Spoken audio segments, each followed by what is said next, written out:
Yeah, you can, there's no reason for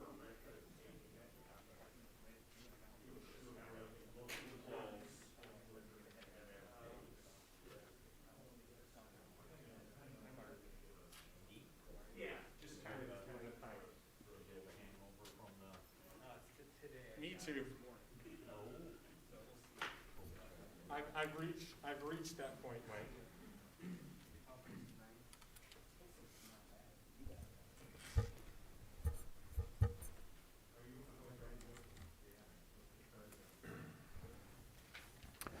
Ladies and gentlemen, welcome. This is the April 21, 2021 regular meeting of the Holland City Council. We would like to start out the meeting this evening with a roll call vote. Kathy, would you please call the roll? Byrd, Present. Peters, Garcia, Trethewey, Here. Arnshorst, Here. Corbin, Hoekstra, Here. Raymond, Here. Mayor Box. Present. We have a quorum. Great, thank you, Kathy. We're going to start this evening's meeting, as we have for many years, first with an opening prayer, and I'm leading that this evening, followed immediately by the Pledge of Allegiance. And I do want to make note, just because I know that Mr. Trethewey will in a moment or two, that Mr. Corbin has joined us. Good to see you, Scott. Welcome. And for all of those who would like to, we would ask you to join us in prayer, please.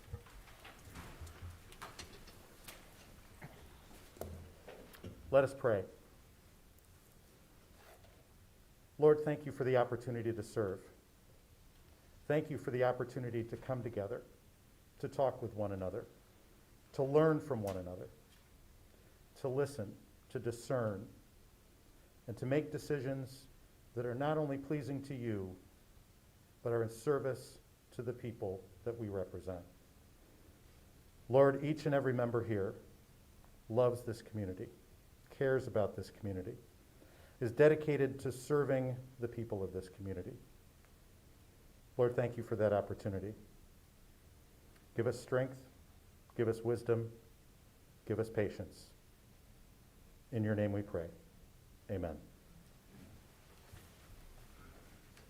I pledge allegiance to the flag of the United States of America and to the republic for which it stands, one nation, under God, indivisible, with liberty and justice for all.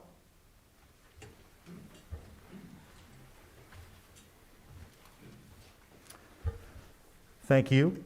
Next are our consent agenda items. These are items that are considered to be fairly routine, have been reviewed by council members as part of our packet, and will be enacted in one motion unless a member of the audience or a member of council asks to have an item removed from the consent agenda and placed in its regular place in its normal sequence on the regular agenda. And before we ask if anyone wants to remove anything from the consent agenda, Kathy, would you please review the consent agenda items for us? 4A, absence excused, Councilmember Garcia. 4C, oaths of office. 4D, Holland Board of Public Works, water treatment plant property lease. 4E, Holland Board of Public Works, declaration of surplus material, spring 2021. 4F, City Clerk, claims filed against the city. 4G, City Clerk, annual license renewals 2021 through 2022, adopt resolution. 4H, Transportation Services, traffic change, no parking requests. 4I, Transportation Services, award bid and approve budget for 2021 resurfacing project. 4J, Transportation Services, award bid and approve budget for College Avenue reconstruction project. 4K, Transportation Services, adopt budget and approve NDOT agreement for the Paw Paw Drive Bridge Rehabilitation Project. 4L, Transportation Services, adopt budget and approve NDOT agreement and initial deposit for the 10th Street reconstruction project. 4M, Community Neighborhood Services, CDBG 2021 Annual Action Plan, set public hearing for May 12, 2021. 4N, Management and Administrative Services, Human Resources, Parks and Recreation Department reorganization. 4O, 2022 Strategic Plan and Business Plan, except as information. All right. Thank you, Kathy. Is there any member of the public who would like to have an item removed from the consent agenda and placed in its normal sequence on the regular agenda? Seeing none, is there anyone on council who would like to have an item removed from the consent agenda and placed on the regular agenda? Seeing none there, I would entertain a motion in regard to the consent agenda. Motion to adopt agenda as presented. Moved by Trethewey. Is there support? Support. Support by Byrd. Any discussion? Kathy, would you please call the roll? Byrd, Yes. Peters. Yes. Trethewey, Yes. Arnsworth, Yes. Corbin. Yes. Hoekstra, Yes. Raymond, Yes. Mayor Box. Yes. Motion passes. Thank you. And before we move on to public comment, I believe that Mr. Trethewey has something that he would like to say. Let it be noted that Councilmember Garcia joined us at 6:35, please. Great. Thank you, Mr. Trethewey. Next item is public comment. Under the Open Meetings Act in the state of Michigan, all of the city council meetings, both our regular meetings and our study sessions, and every meeting of every board, committee, and commission allows for an opportunity for the public to address that particular body. And this is going to be your opportunity to do that during this meeting. During our regular meetings, we limit public comment to 5 minutes. There are 3 lights on the dais in front of me. There's a green light, a yellow light, and a red light. While the green light is on, you're doing very well in time. When the yellow light comes on, you have 1 minute left. And when the red light comes on, your time has expired, and we are very strict about that, and we ask that you assist us with that by keeping your comments to 5 minutes. And if you would like to address council at this time, please come forward to the podium. I don't know if our city manager has sanitized the podium. He has, and he will do that in between each public commenter. We would also ask that you always address your comments to the city council. So if anyone like to address council at this time, please come forward.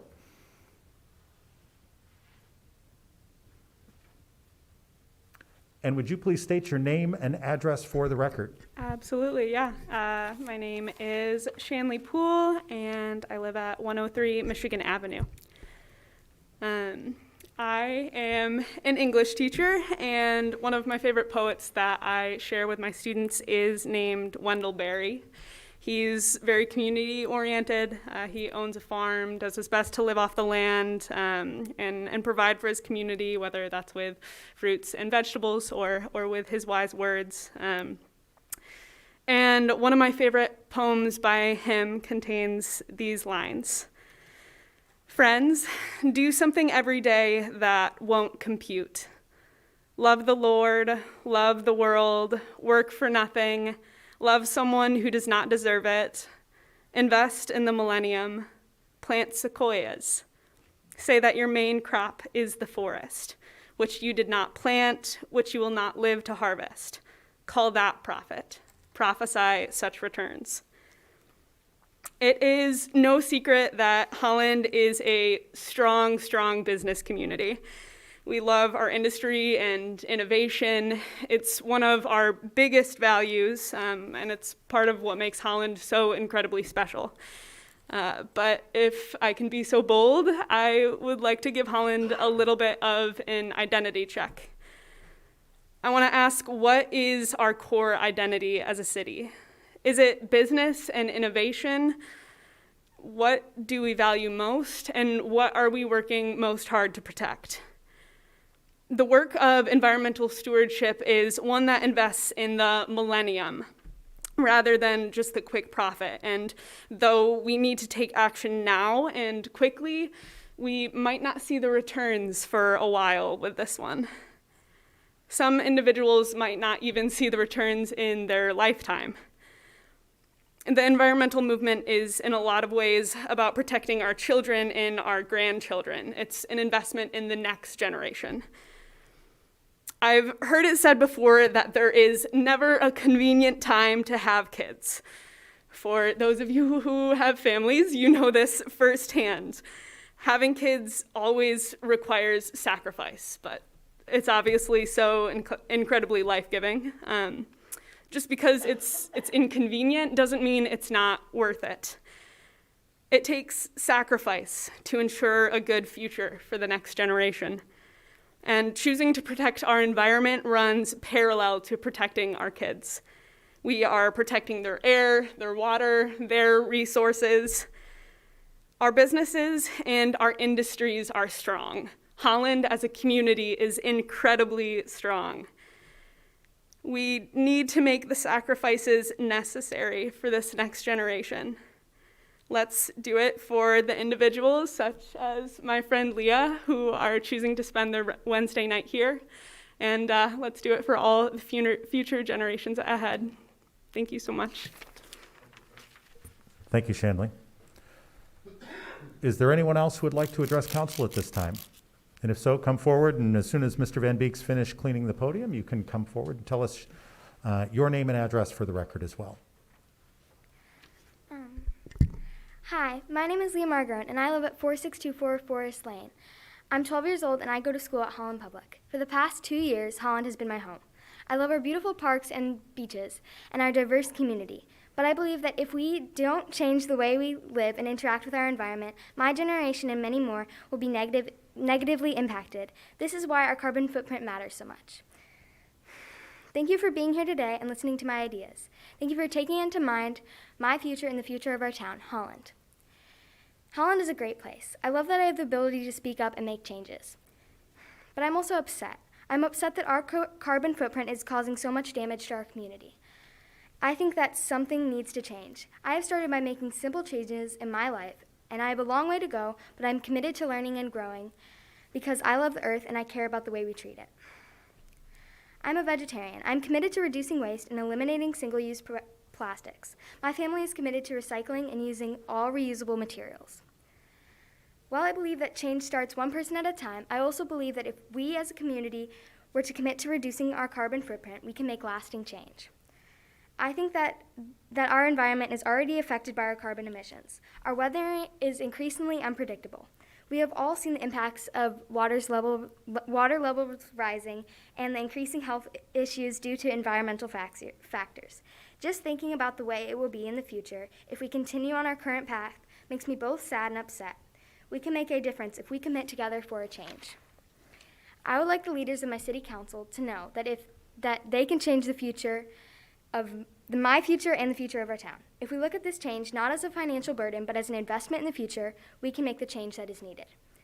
I would like you, City Council, to keep in mind the future of our community. Thank you for listening to me.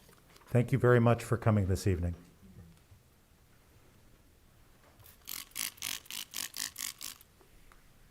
Is there anyone else who would like to address council at this time?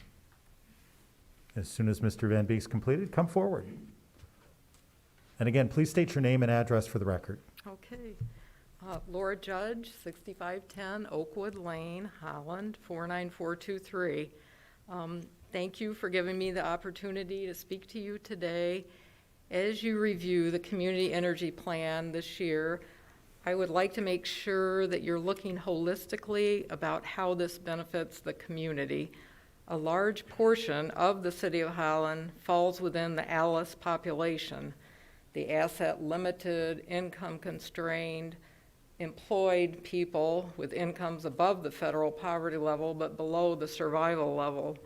As the city crafts the CEP, this is perhaps the most important population to keep in mind. Why? Because the most damaging effects of the climate crisis most heavily impact communities like those of the ALICE population. When it comes to extreme weather conditions, those who have unreliable air conditioning or heating are at risk. And when accessibility to water is compromised, the same is also true. Accessibility also comes into play in opportunities of environmental stewardship. The standing CEP paints a picture of a world-class city whose residents can thrive by taking advantage of investments in energy efficiency. But who are we empowering to invest in these solutions? Citizens can receive a 50% reduction in energy bill costs if they invest an initial $20,000 to make their home more energy safe. That's a steep bill. But many middle and upper middle class families take advantage of it. It increases the livability and the value of their home. These are great programs and incentives.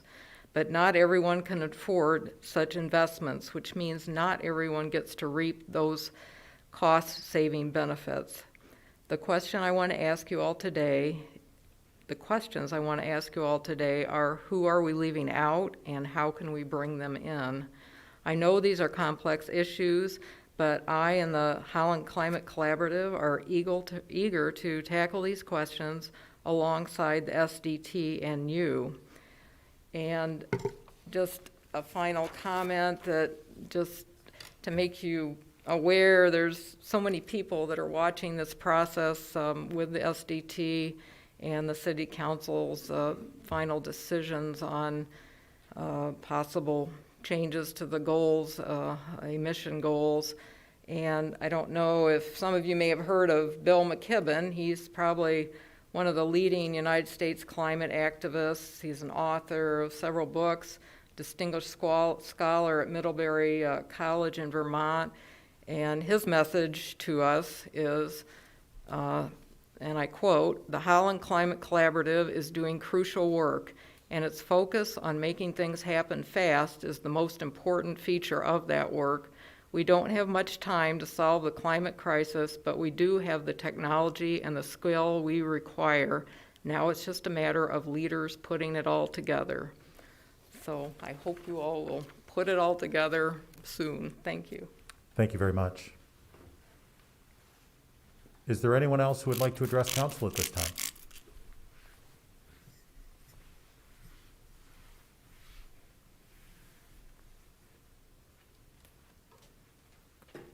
And would you please state your name and address for the record? Yes, Ann Henriksen, Zealand, and if I have permission to take off my mask. Yes. Okay. I've got a whole bunch of stuff for everybody, and I don't have it written out tonight, so on purpose. First of all, the Holland Sentinel, I get it and I read it. A lot of people don't, and I found that out recently. But I want to congratulate the council for supporting the Holland Police Department, Nathan Box, Mike Trethui, Quincy Bird, Raul Gracia, Nikki Ardenhorst, and Scott Corbin.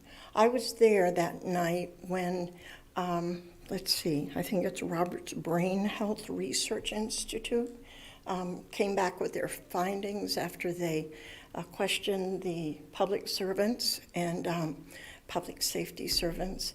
And we are very blessed, and thank you for your article supporting them and encouraging them. I have a friend who had a block party, and she had the Polar Express come, and the police came, and the kids came, and ice cream was free, and they cleaned it up, and what a wonderful evening. So thank you. I'm concerned about the ordinance, so I want to ask you, how's it going tonight? The ordinance was a year ago that we were discussing it for anti-discrimination. It was comprehensive, and it was said to be not just LGBT. But I did notice in the Sentinel, as the review for the Human Relations Committee talked a lot about race, but it was more in interpretation or language for the Hispanic people. I didn't hear much about the African American, and it was a year ago that Councilman Byrd, after the meeting, George Floyd had been murdered, and he expressed his feelings about that, and it was heart-wrenching. I came back and sent to each one of you a letter that I thought that racism was something more important than the ordinance, and that if you would invest your time and reach out to Hope College and work as a community, how we could work on this until we've got it. And nothing was done. People were marching across the bridge in peaceful. There were tears and crying. And now we see what happened in the court case, and now we know that it's over. But Holland, where are you? And I have a different perspective for the African American. I believe they deserve the honor. They worked hard for this country, even though it was slavery. And at the beginning of this country, a fledgling a country that was floundering, it was on their backs that the economy popped up. I'm not saying slavery is right, but at this point, they need to be seen honorably. And I noticed some of the kids riding around on bikes. And I want to get out of the car and just say, do you know who you are? Do you know that your skin color was given to you by God? And He has great plans for you. They need encouragement, especially the kids. They need to know that we back them and we support them. So I hope the council kind of takes that, Human Relations Committee, takes it a little bit beyond just functioning, having that ordinance activated, we'll put it that way. The second piece, I don't have time for this. So H.R. 5, federal government is passing a legislation called Equality Act, and it is threatening our religious community, people of faith. And I said to you at one time, right after the ordinance was passed, the day may come when you may have to rethink how you're going to stand for all of the community. The religious-based people are going to have to read it, find out what it says. You will be amazed how all the schools will be infiltrated against their faith. Schools, every public accommodation, very similar to what the ordinance said. Mr. Mayor, that's 5 minutes. Thank you, your time has expired. I got enough in. Thank you. Thank you. Is there anyone else who would like to address council at this time?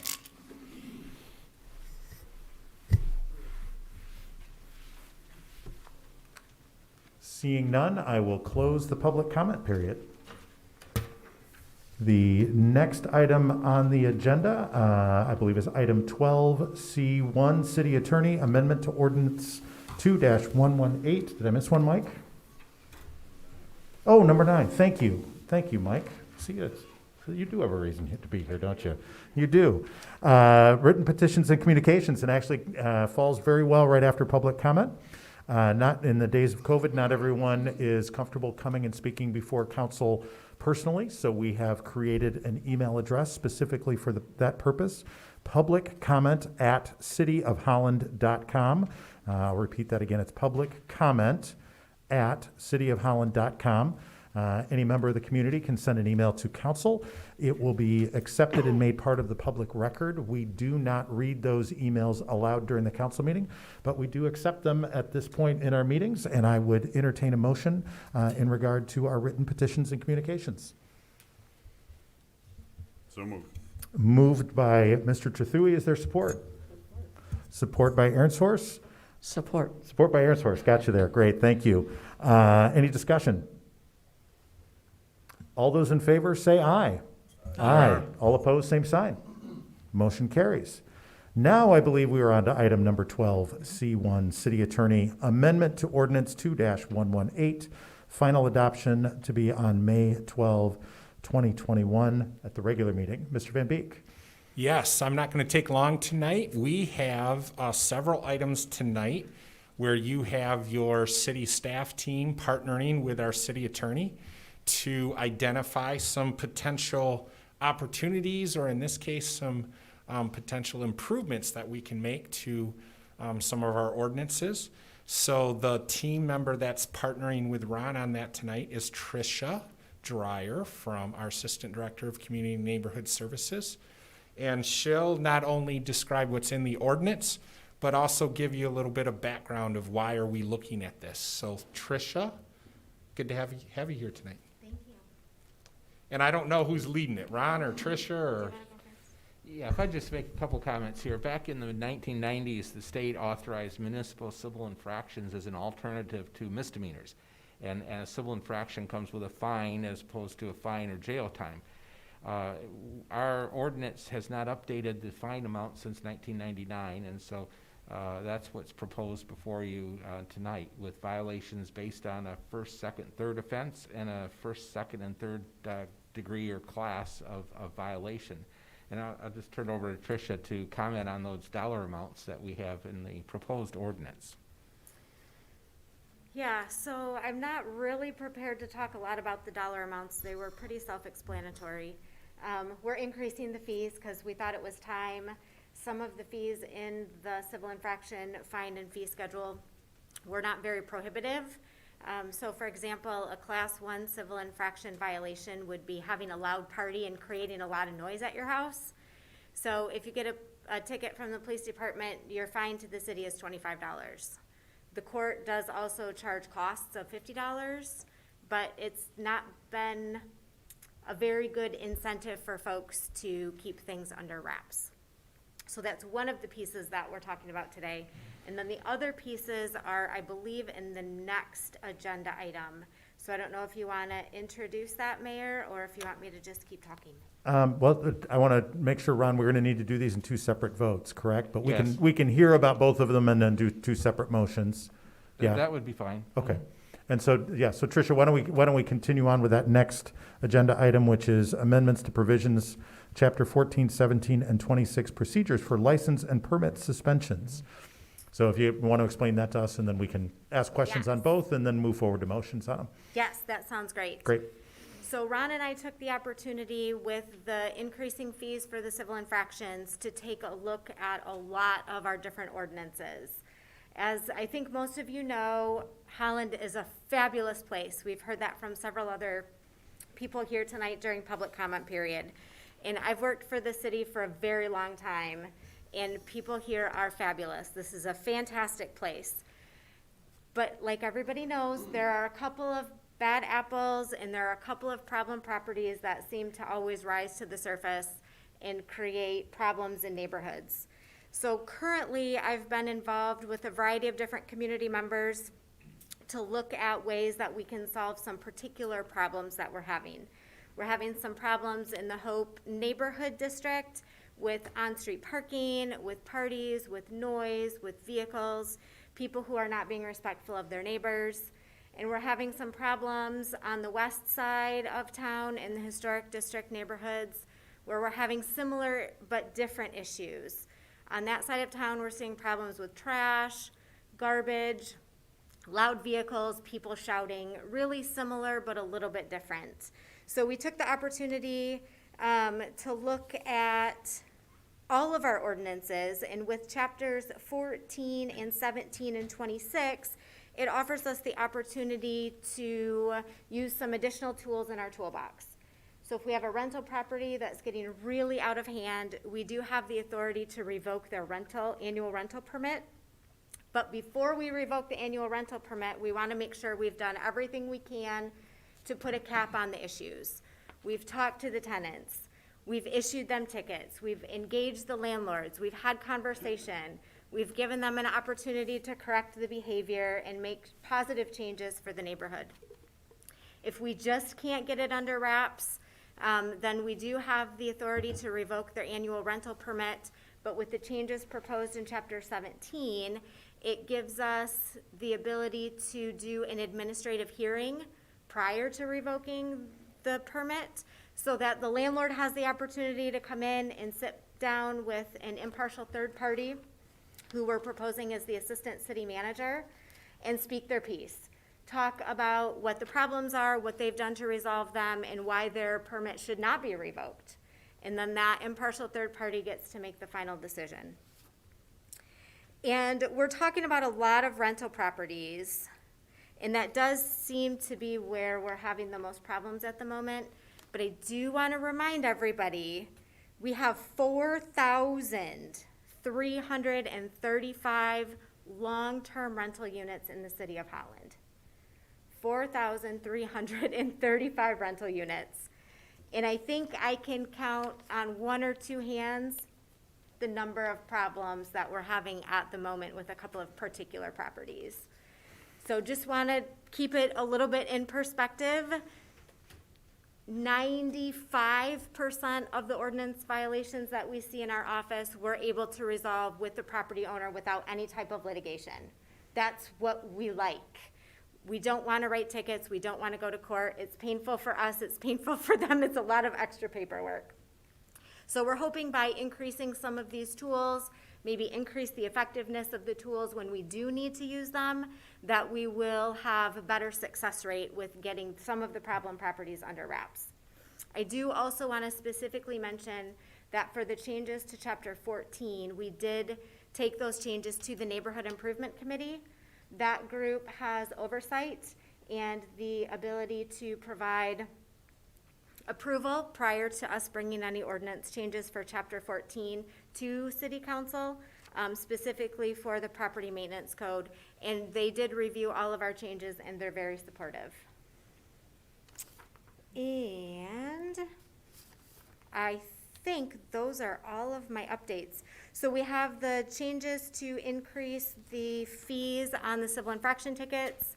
We have the opportunity for an administrative hearing prior to revoking permits. That could be an annual rental permit, could be a chicken permit, a bee permit, could be a public lodging license, or any of the licenses issued by the city clerk's office.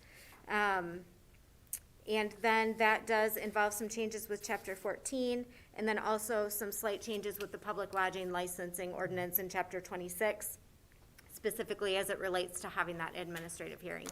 So along with those changes, we hope in the near future, we're also, not me, because it's not my department, but Ron will be back with another department to increase the fees for on-street parking fines, to hopefully increase the tools in that toolbox and coerce some change through increased fines in that department as well.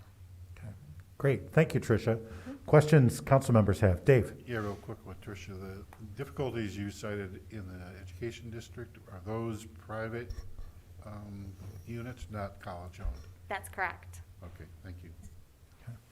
Any other questions? Raul?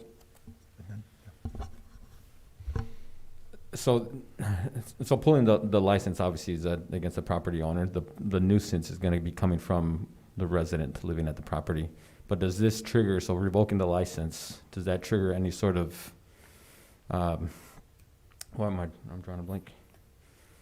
The eviction process, like that alone, that triggers that? Yes, it would. So it would, if we revoke the annual license, the property is not allowed to be occupied. So we do have one particular property, and I talked to the property owner, and actually he was excited by this because he's done everything he can. He doesn't have anything else he can do other than evict, but he would like support from the city to do that. So I've had a couple conversations with a couple private property owners who don't see this as a negative for them. And that eviction process is how long typically? I mean, it takes a while. It does. They have to give a 30-day notice typically, and then they have to schedule with the court, and the courts right now are not hearing all of the cases. So it would take a while, but it is another tool that we can utilize if necessary. Yep, okay. Nikki? Oh, yes. So these fines that are imposed that we're thinking about increasing, do they get paid right away? Or is that a problem right now at all?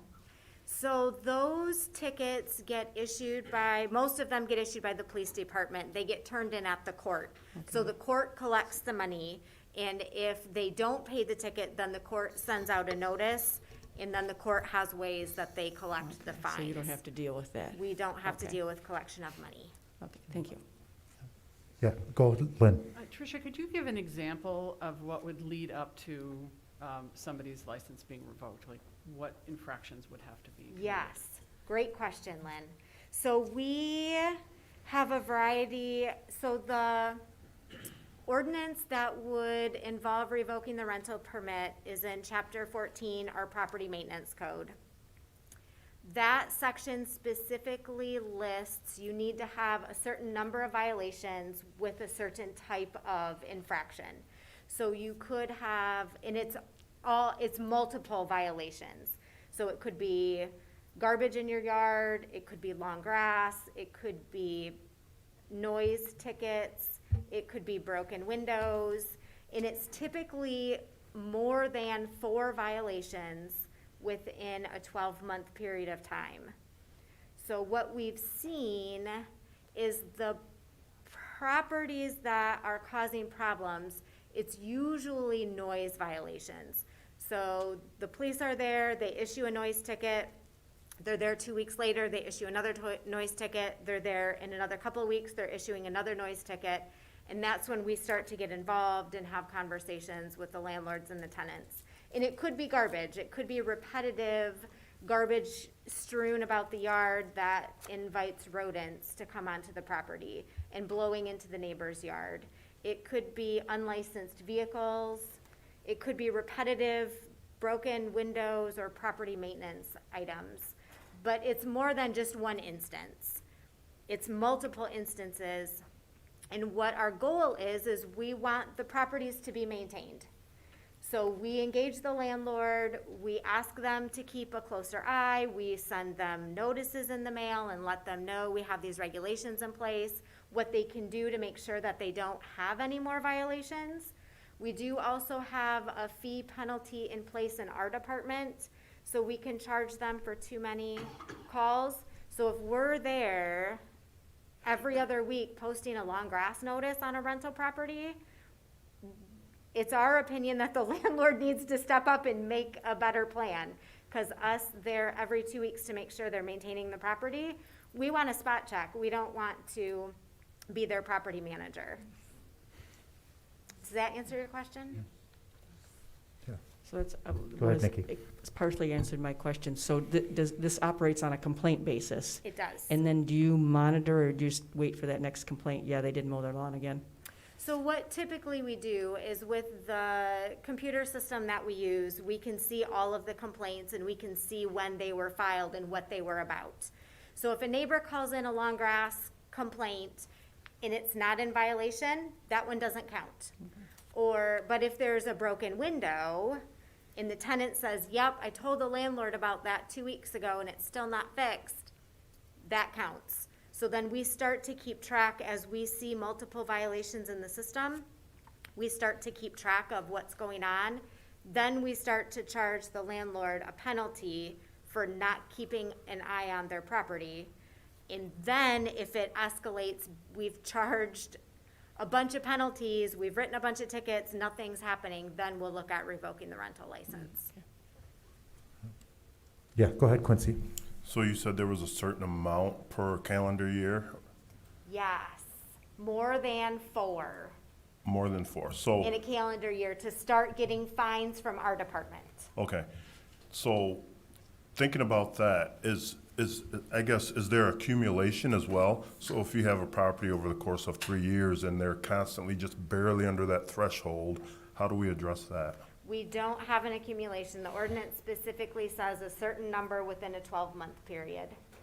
And I think part of the reason for that is they recognize that some tenants may move. Maybe they have a 1-year lease and then they move, and we wouldn't necessarily want to penalize the landlord if he had a not as good tenant and then they moved out and then now maybe somebody. Starting over almost. Right? Yeah. Okay, I understand that. Flipped. Thanks. Oh, Lynn, thank you. I forgot what I was gonna say.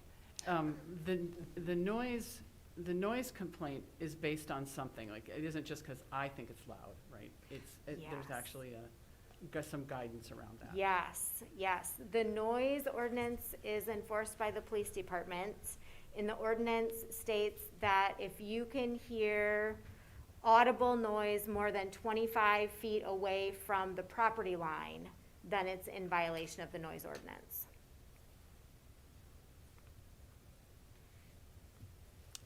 And those are also all complaint driven. So when a neighbor calls in, then the police respond. They usually give a warning first to the property before they write a ticket. Yeah. Nikki? Is this just for rentals? This is for every home, or this is just applies to rentals? So the majority of our ordinances apply citywide to all properties. I wrote a noise ordinance violation to Quality Car Wash on South Washington because we kept getting complaints that the music at the car wash was too loud. So it does apply to all properties, but obviously we can only revoke the rental permit. Yes, If it's a rental property, we only charge fees for code violations if it's a rental property. Because then that's a tool that's in that rental toolbox to help compel compliance specifically for rental properties. Good to know, thank you. So, Keith? I just, and it sounds like, and please, if you think more, ask more questions, but I just want to highlight maybe a few things. One, I think what you sensed, and even for the viewing public, sometimes we get notices like, hey, something on my street is bothering me, or something happened last weekend or something. It's just a reminder, it doesn't bother us to call and register a complaint. And what you heard is actually, we need to hear the complaint so we can actually go out and intervene. And it's always surprises me at how many people sometimes that I have a conversation with, and when I ask them that foundational question, they go, oh, well, no, we never called anyone. We're just kind of letting you know that we're mad about, and have you seen the corner of whatever and whatever? And I'm like, well, no, I haven't. So that's an encouragement. Plus this conversation, just you guys understanding this a little bit more is fantastic. But I really just want to, compliment Tricia and her team, and what you heard is definitely being in conversation with the police department too, where we have seen a little bit of an uptick, although Tricia did a really nice job of putting it in larger context, that the vast majority of our properties still operate with very minimal problems. But we're bringing this as a recommendation to you because it's time to maybe increase the number of tools, but sharpen the tools that are in our toolbox a little bit. And they're not all the same, right? Sometimes it's the tenant, sometimes it's the landlord. So I think they've done a really nice job of thinking through this, and again, increasing the number of tools in our toolbox. Any other questions from council members? Otherwise, I've got a couple. Yeah, go ahead, Lynn. Yeah, I really like that you said that the goal was to maintain properties, and I know that there's kind of a fine line between protecting the tenant and protecting the landlord, and how do we navigate that? So I appreciate how you summarize that, because that's kind of what I see here is trying to thread that needle. Because if the properties aren't maintained, it's not a safe place for people to live anyway. And so while that's a challenge, and we don't want people to be evicted, we also want people to be living in safe places. So I appreciate that. Great, thanks. Anyone else? Just one little Yeah, comment. go ahead, Nikki. From what I've dealt with in your department, you are very responsive. So I think if people do call, and they should call, the response is right there. It's not one of these, yeah, I called last week. I've been very impressed with that, so thanks for that. Okay, I got a really simple one first. You use the term calendar year at one point, and you use the term 12 in a 12-month period. And those, as a lawyer, those are two very different things in my mind. So it doesn't. So the violations don't reset on January 1. So in other words, if I've got a tenant who had a really wild December, it doesn't mean they start at 0 in January. I'm guessing. It is a rolling 12-month period. It's not calendar Okay. period. Thank Yeah, you for that was clarifying. that was the easy one. That was the easy one. Is there a process to get your rental permit reinstated? So in other words, if I'm a landlord and I've got a tenant that's been a big problem, and I'm one of those landlords, and Tricia, I think I don't know if all the council members know, I did landlord-tenant work for about 2 decades in Holland, representing landlords, and I understand the frustration and the difficulty in dealing with, and Raul, we can talk, I can explain to you the entire eviction process and the timelines and all of those, and the differences between Allegan County and Ottawa County, because they're different. But it's incredibly frustrating when there's a violation and you take it all the way to court, and by the time you get to court, the violation has been dealt with, and so the court goes, there's no problem here. And then a week later, there's another violation, and you're essentially starting from scratch again. So I can understand exactly why your landlords are saying, hey, this is another tool in our toolbox to be able allow us to be helpful, to help us get rid of those problem tenants. And Lynn, I agree completely. We want to make sure that we're doing what we can to make sure that the landlords are doing what they need to be doing for the tenants as well. But my question is, long preface, my question is, if I'm a landlord and I've gone through that process with the city and I've said, hey, I need some help, I need some teeth, so that when I go to court, I can say I have to evict these people because my rental permit has been removed. Is there a process for that landlord then to come back to the city and say, I've worked through this process, I've done what I can to solve this problem? How long before that landlord can then get another tenant in there, get their permit reinstated? So the property needs to remain vacant for 6 months, Okay, and then they file an application with the Board of Appeals okay. to Okay. state the things that they've done and how they've remedied the situation, and then the property can be reoccupied. Okay, so that, and I like that because that does, and again, I don't know if I said this at the beginning, thank you to you and your team for putting this together, because I think it really puts the pressure on landlords to do what they should be doing, and it also puts pressure on tenants to not do what they shouldn't be doing, and provide some teeth there, because, I was at one point a Hope College student living in that college district, and I think if we had known that it was only a $25 fine, we might not have turned our stereos down as quickly as we did. We were very respectful college students at the time, but $25 probably would not have frightened us much. So I'm glad to see that there's some additional teeth there.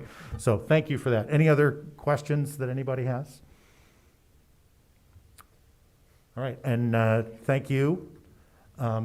I think at this point we need to do two separate motions, one on 12CA and then a second one on 12C1 and then one on 12C2.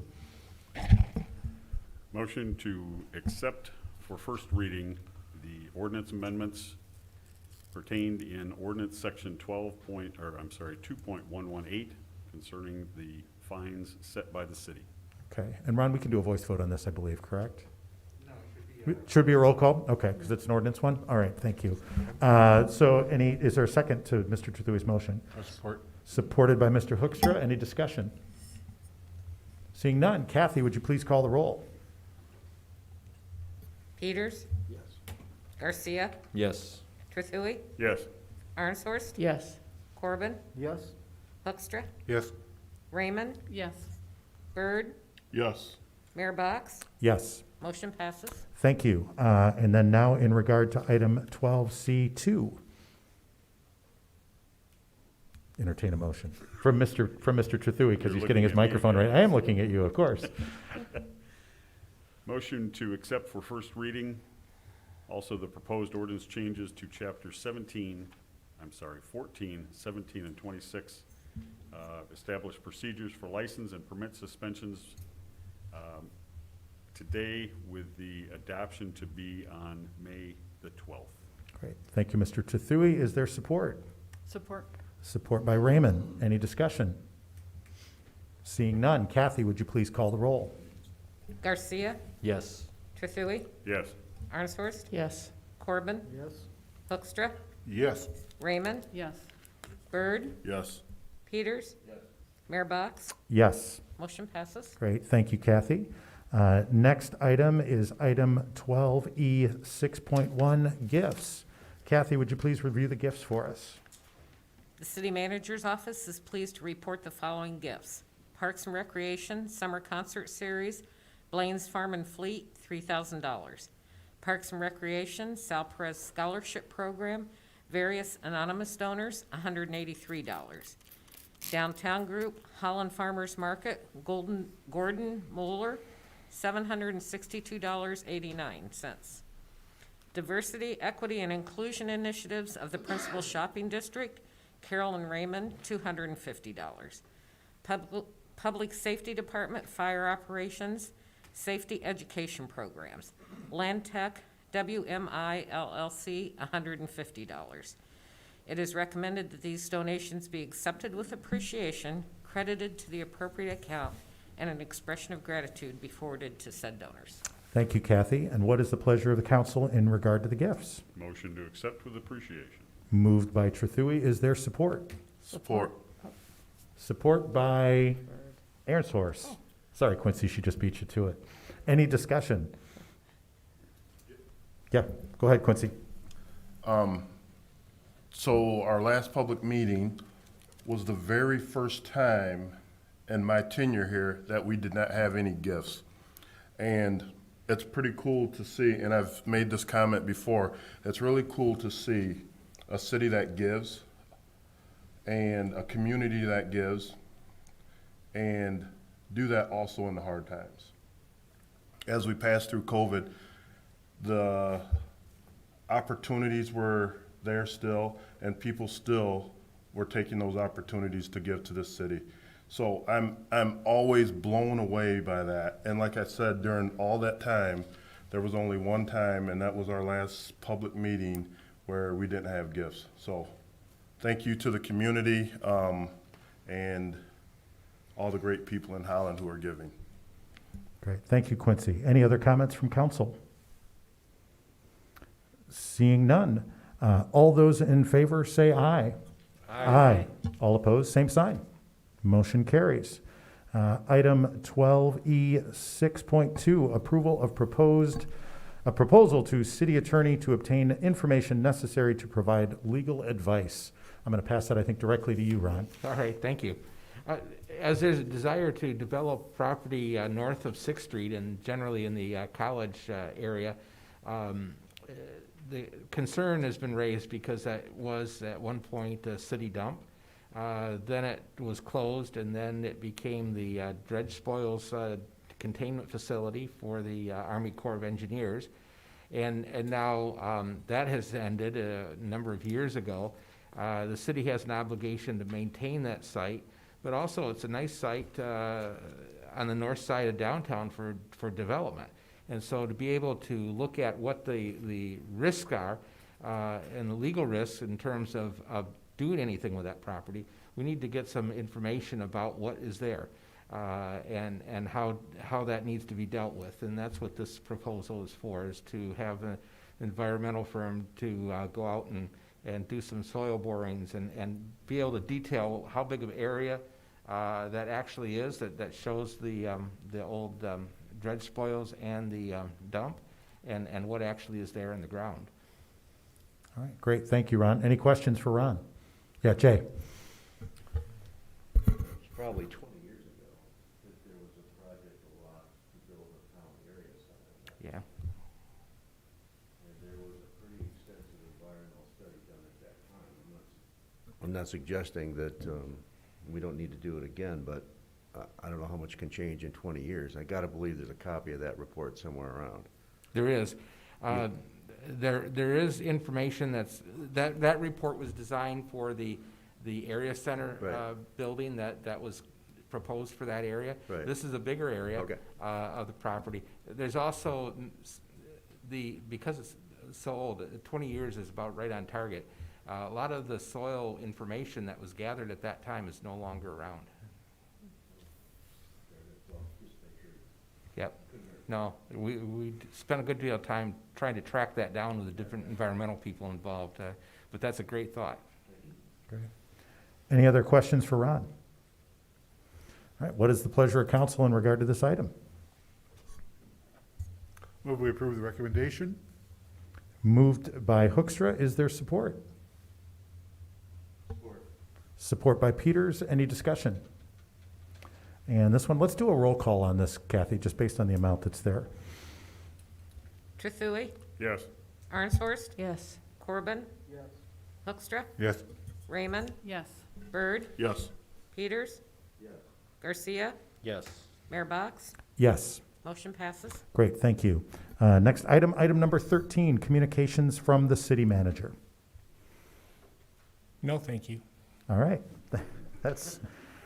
I think that's a first in my tenure. Let me make a note of that here a moment. Well, thank goodness for that, because the next item is appointments and communications from the mayor, and boy, do I have a lot of them tonight. I'm just going to take this one more opportunity to remind council members, and as Mr. Byrd reminded me last time, the members of the general public, Tulip Time is coming.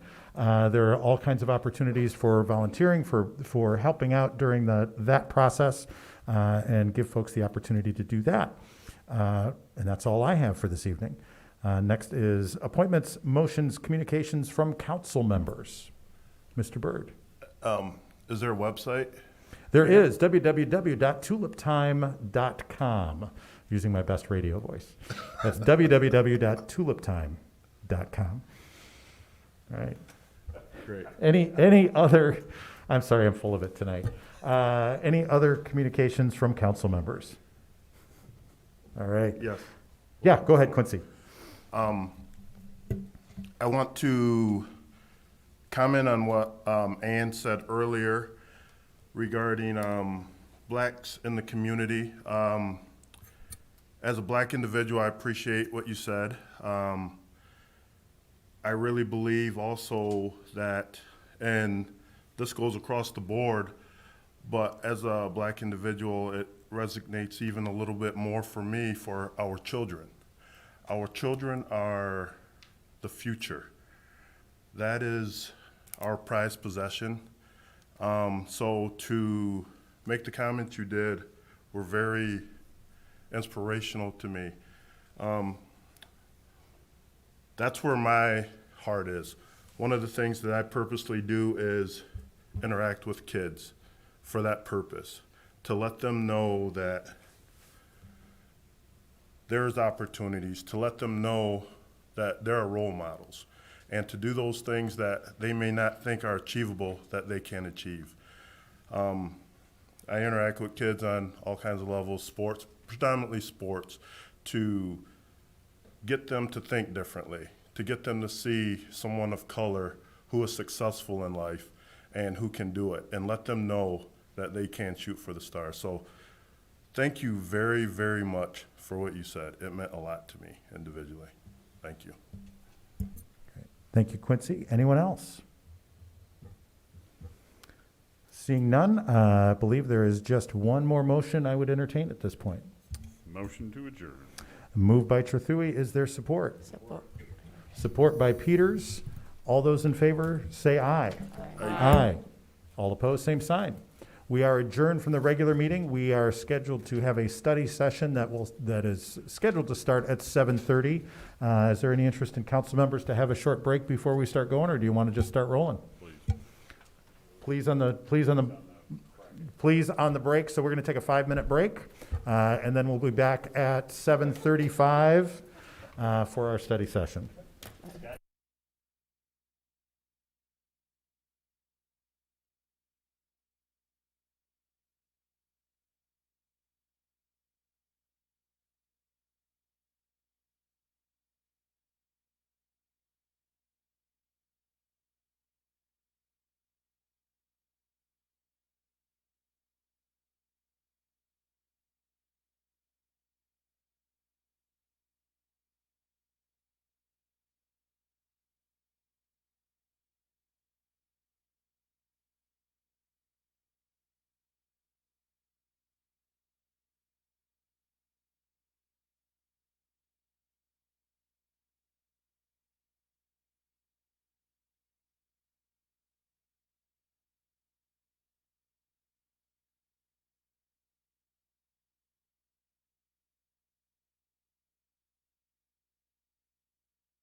Yeah, just take a peek, but it.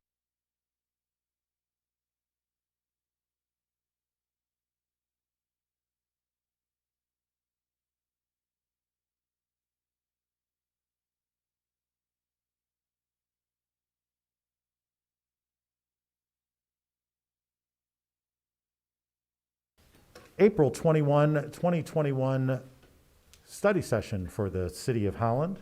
Going to call the meeting to order, and I'm going to turn it right over, I believe, to Mr. Van Beek.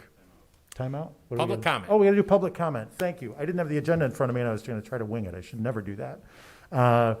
Yes, in all of our public meetings, we do have the opportunity for public comment. If you were here earlier this evening, we did have that as part of the regular meeting. This is actually a separate meeting, and it is a study session. And during our regular meetings, we allow 5 minutes for public comment. During our study sessions, we allow 3 minutes for public comment. With that, is there anyone here who would like to address council at this time? Seeing none, I will close the public comment period, and now I will pass it over to City Manager Keith Van Beek. Mr. Van Beek. Yes, thank you, Mayor, Council. And just thank you also, not our normal process, right, having a study session after a regular session, but because we're short one study session in April and we're going to be short one in May, really wanted to get through a couple of important items that were on your list of things to get done. And just heads up, I sent this in my Friday communication, but next week we will have a study session, but it's just one topic, and I think it's good to just have one topic, and that's the UDO next week. So with that, I'm not even going to give it an introduction. I'm not even going to have Matt that starts it with the downtown group doing an introduction, because Kara and Amy are here tonight, who've done a tremendous amount of work and thinking and investigations and ultimately conversations with both the Principal Shopping District and the Downtown Development Authority about the consideration and the recommendation for a social district. So I'm going to hand it off to them, who are eager to talk to you about this opportunity. Great, thank you. Kara, Amy, welcome. Thank you. It's nice to see you all. And could you turn your mic a little closer just so that the Sure. folks at home can hear you? Okay. We are here to discuss the Downtown Holland Social District proposal. I don't know if you're all familiar with social districts, but it's become kind of the buzz thing for the last year, especially during the pandemic. A lot of districts have gone before us and done this, so we've had a lot of opportunity to talk to other cities, other downtown areas to see what they're doing. And we also had time to thoroughly investigate the procedures that the state is requiring, both by liquor license and by boundaries. So we would like to propose having a social district downtown, just as another element to serve and support our downtown businesses as they come out of the pandemic. We had a lot of interest between our merchants and our restaurants. We've surveyed everyone downtown, and it came back overwhelmingly that they support the downtown social district. The DDA and the PSD both unanimously approved the plan that we came up with.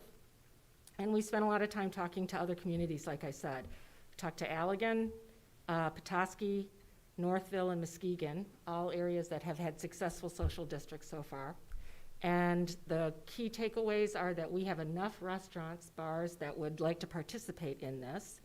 And we have come up with a plan and mapping that I'll let Kara share with you, where we think it's more advisable to have a commons area that does not include a street closure or use of parking lots.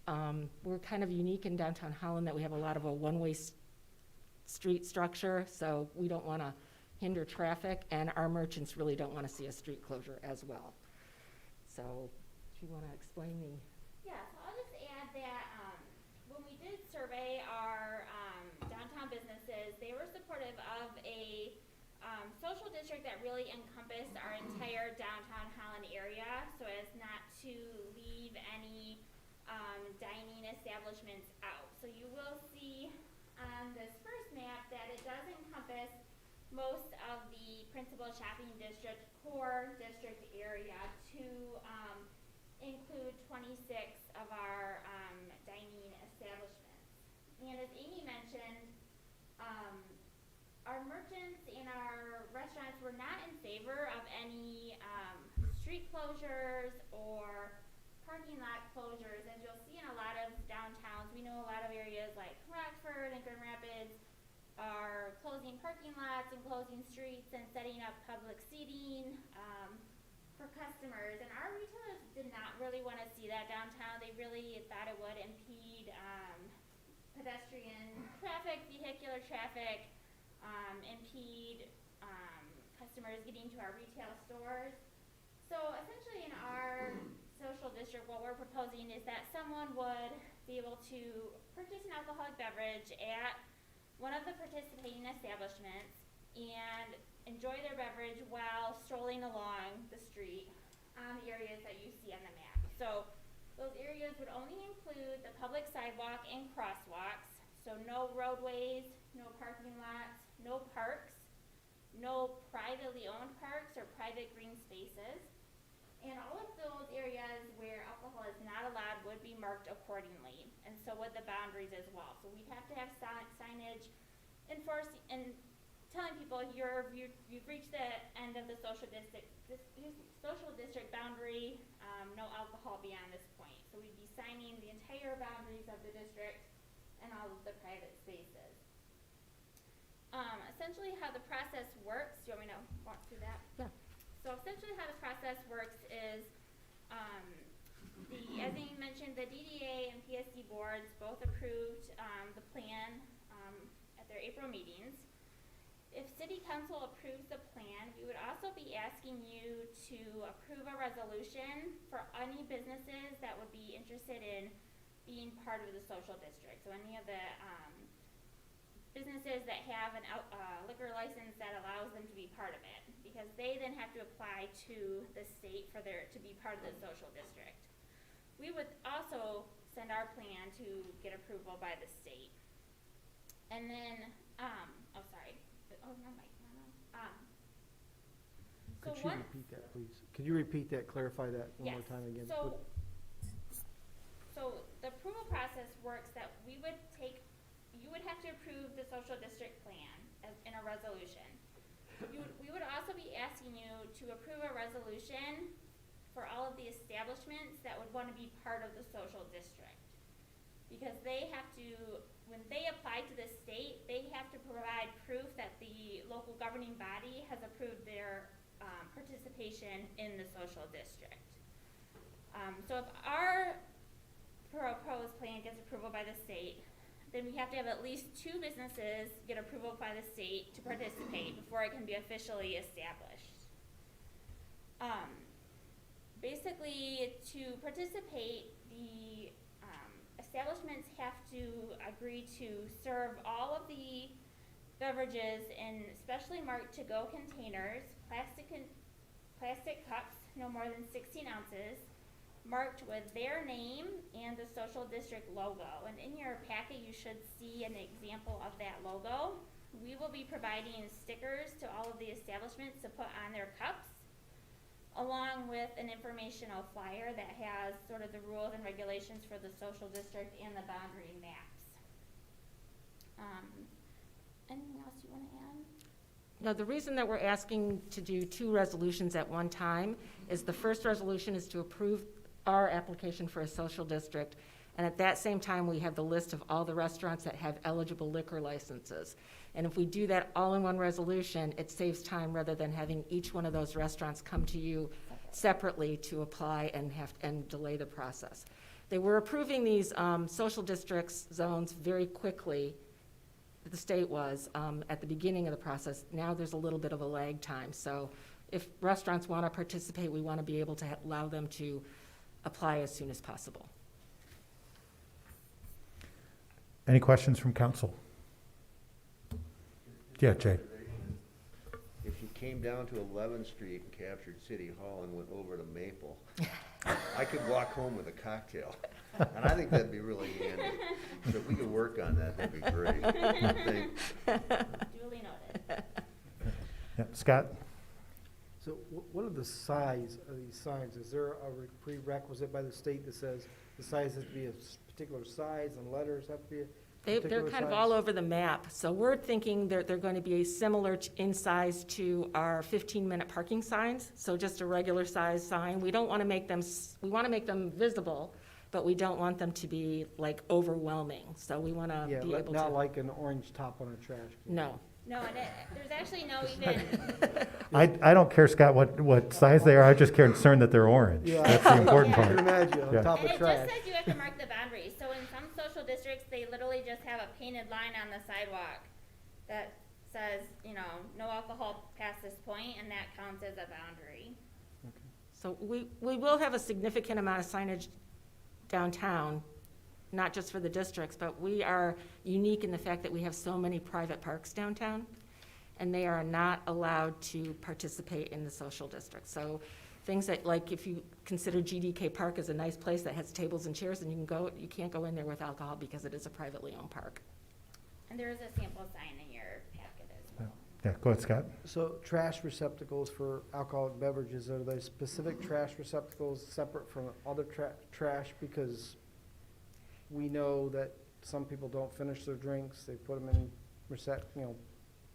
I just wondered, is there, At this point, no. We're using the same street cans that we have, that do have liners in them, so at least it's contained a little bit. We do switch over on May 1st to everyday trash collection downtown. Trash is something we're going to keep a very, very close eye on. If we see that we need to add more containers, if we need to do something else, we're going to have to take that under consideration. That's a very big cost, though, downtown as well, so we'll keep that in mind. okay. Have you consulted the police department about this, and what is their take on this?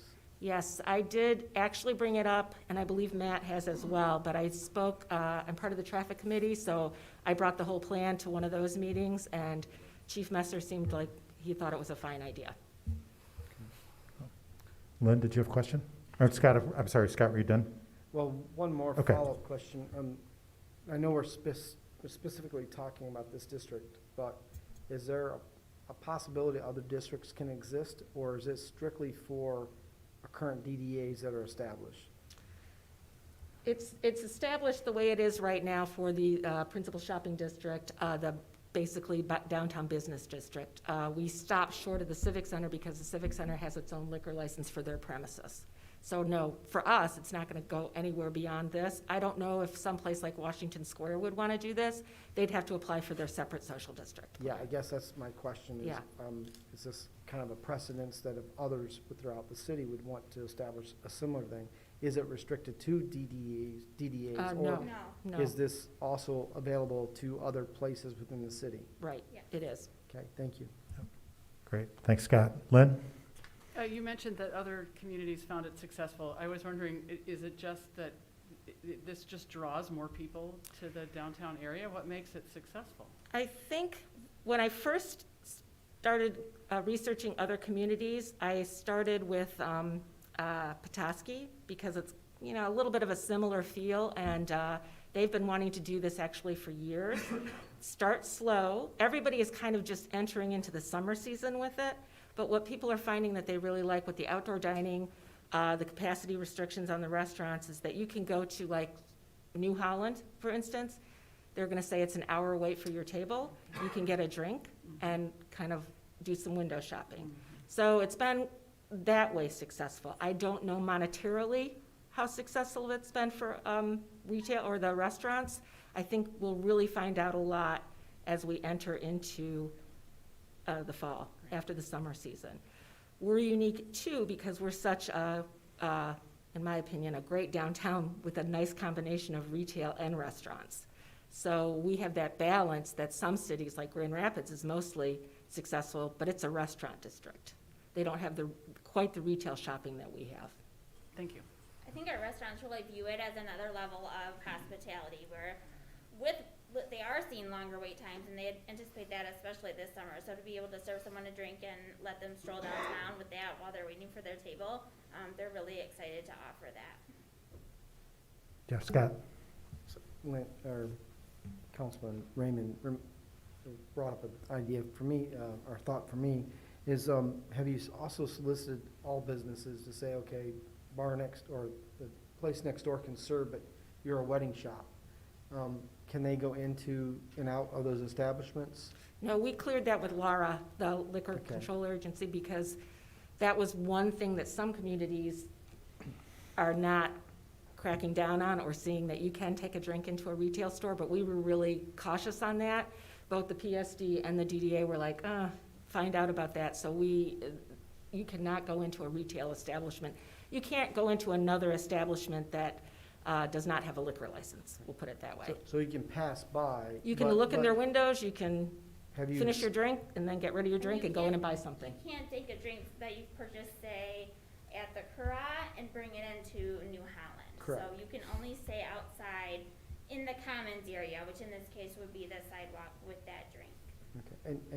And speaking of those businesses, those places that don't serve alcohol, are they in favor as well, supportive of this idea? Mm-hmm. Overwhelmingly.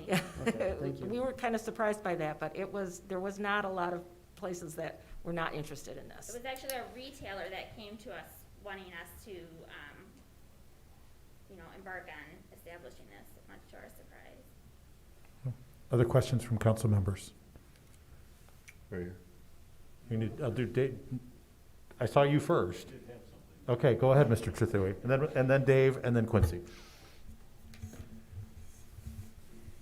Not gonna make a big deal out of this, because you know how I'm gonna vote on this already, so. My practical question is, I heard the word plastic, and when I hear the word plastic, I go to recycling, because we're just pulling out a recycling situation. We're making a big push for this.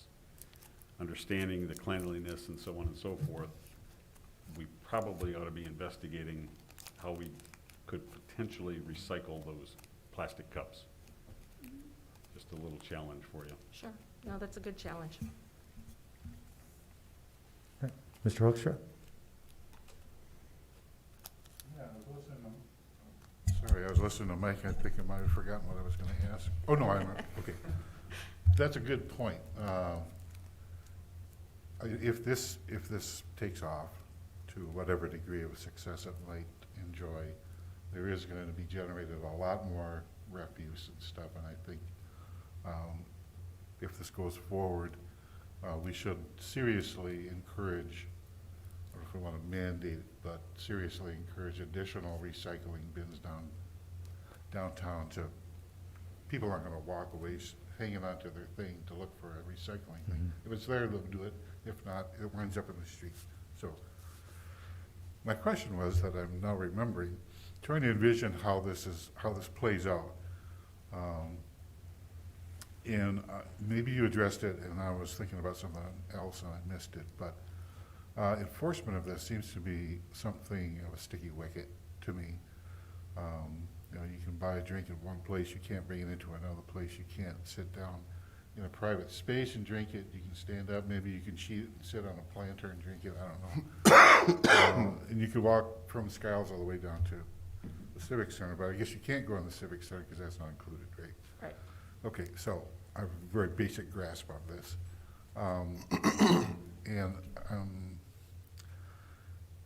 Knowing people somewhat, there's going to be opportunities. I think there's going to be proclivity for people to wander here or there, or go into the street, or set it on somebody's car maybe, or they'll see their pals sitting outside of an establishment, want to sit down. How do you envision, short of having a corps of beer police or something, how do you envision monitoring this? I think that's one of those things that's going to be a challenge, I'll be honest with you. Yeah. I mean, you can have signs everywhere. I just put up a bunch of no parking signs on River Avenue, and cars were still parking there. So I think it's just one of those things that we're going to have to watch very closely. That's why I wanted to bring it to the attention of the police. It's going to be up to the establishments to make sure that they aren't letting other cups come into their premises. As far as the private parks and wandering everywhere, I think we're just gonna have to kind of. And we are really gonna hold our establishments responsible, and, if we have establishments that aren't taking their being responsible, then, we can ask Lara to really enforce it with them, and, all cups have to be marked with their name. So if we see New Holland cups littering sidewalks and we see cups where they're not supposed to be, you know, we can really hold them accountable. Well, every person that they serve a drink to will be needing to get the flyer with the map and the rules and regulations. Businesses will be getting that flyer so that they can print them and hand them to every customer. So it is really gonna fall a lot on the establishments, and they'll be putting their liquor license at risk if they don't enforce the rules. So knowing all that, most of them are still pretty cool with the idea. Yeah. Okay. Yeah, Keith? Yeah, Dave, I think that's a great question. That's some of the things that I've asked about too. And I think just to add to that, surprisingly, the feedback that I've heard, and I don't know if you've heard this, but I'm guessing it is, when you talk to the other communities that have had some of those similar concerns, it hasn't been as big of an issue in other communities as I would have thought it would have been, or even those communities did. So thankfully, kind of, the experience of other communities is better than expected in this area. So that's one thing. Two, absolutely, Lara, I mean, if it goes poorly, they have the ability to pull it, as do we, correct? Correct, yes, definitely. And then I think there's another thing that kind of is over all of this that's important. Talk about not only the timing of when potentially it would first go into place, but also kind of the discussion of PSD, DDA, and I think to Extension Council about, are we putting this in place for 50 years? This is only, the Public Act goes till December 31st, 2024. But there is an element where we're trying to pilot this a little bit. Right. There is a thought, there's already discussion about, well, is the state going to do it beyond 2024? But I think there's an element where everyone understands, and I think we need, it's already been the discussion amongst the merchants, but I think everyone needs to understand that, and I get individuals do what individuals do, right? Like, but it would only probably continue if it ends up being something that's positive. And if it doesn't go well, I have a feeling there's going to be a variety of different people that, from different stakeholders, that have the ability to stop it. It's possible that my appraisal of the human condition needs to be upgraded. Dave, I'm probably more skeptical than you most days, my friend. I think it sounds exciting. You know, it's something that we're ready for, something new. We're ready to be outside. We're ready. I think the restaurants are ready for, and everyone is ready for anything to bring anybody in. Retailers are hurting. Restaurants are hurting. People are ready to come out. It just sounds like fun. It's not, yes, it has the potential to get out of hand, of course. But you can say that about anything, like the thing we're going to discuss next week. You know, so you can have the worst possible scenario, and which you prepare for, and you have the best, which is lighthearted fun. And it's not a drunk fest. It's not a party fest. It's not young, brand new 21-year-olds throwing stuff all over. I think it's a nice opportunity, and it remains to be seen how this will increase sales or increase trips to downtown, but we'll find that out over time. Quincy's been waiting patiently, Lynn, and then we'll go to you, okay? Quincy? So, in the state, how many cities are doing this currently? I think the last count was maybe 10. 10. Yeah. Have you guys benchmarked them outside of Petoskey? We looked at Allegan. I talked with actually Joel Dye quite a bit in Allegan about his program there, and Muskegon and Northville. We've talked to those the DDA director there a lot. Okay, so looking at some of the pause on this, I think if we went and talked with them, see what if we benchmark them, that's stuff that we don't necessarily have to reinvent the wheel, right? Right. So going and doing that, I think, would be a big contribution to figuring some of these and answering some of these questions. You spoke about some people, you don't have 100% buy-in. What were some of the reasons for that? I think that we Yeah. favor? It was almost 100%, I will say that, but, of our survey. Out of how many? So we had 44 responses to our survey, and out of that, 42 were in favor of establishing the social district, and 2 were not. The 2 that were not, one said, "We prefer to have each establishment serve their own patrons inside or outside of their prospective businesses. Keeping things organized and controlled are the best policies. Thank you." That is the only comment we got from the other person that did not provide a reason. So, only 2 out of 44 were not in favor. Okay, and how many business units do we have downtown? We probably have with the offices and, Probably, offices throw the count off quite a bit. Okay, So, we'll yeah, throw those out. retailers and restaurants, if we take the offices out of it, 120, probably about. 120, so a little under 50% participation. which is about what our surveys garner. Yeah, that's Okay. good. So there was a couple of things. So Dave talked about enforcement. I guess not really enforcement, but oversight. But would there be enforcement if I was to continue to? I guess I don't even know if you would be able to track who has continually broke the rules, right? There's no tracking or anything like that, right? Lyra is in charge of enforcing it, just like they enforce other liquor license violations. Okay, so if I was continuously doing this, I guess I look at this and I say, if I'm doing this, continuously breaking the rules, and I'm getting from company A, and then you guys are gonna take company A's license, right? Lyra would, you don't. Or Lara would, all right. And that's at the state level, correct? All right. So I have a problem with that, for me anyways, because they really, they can hand out papers all day long. They can hand out books all day long. But that isn't going to, in my opinion, stop someone from, in this case, being a knucklehead, right? So I struggle with that one.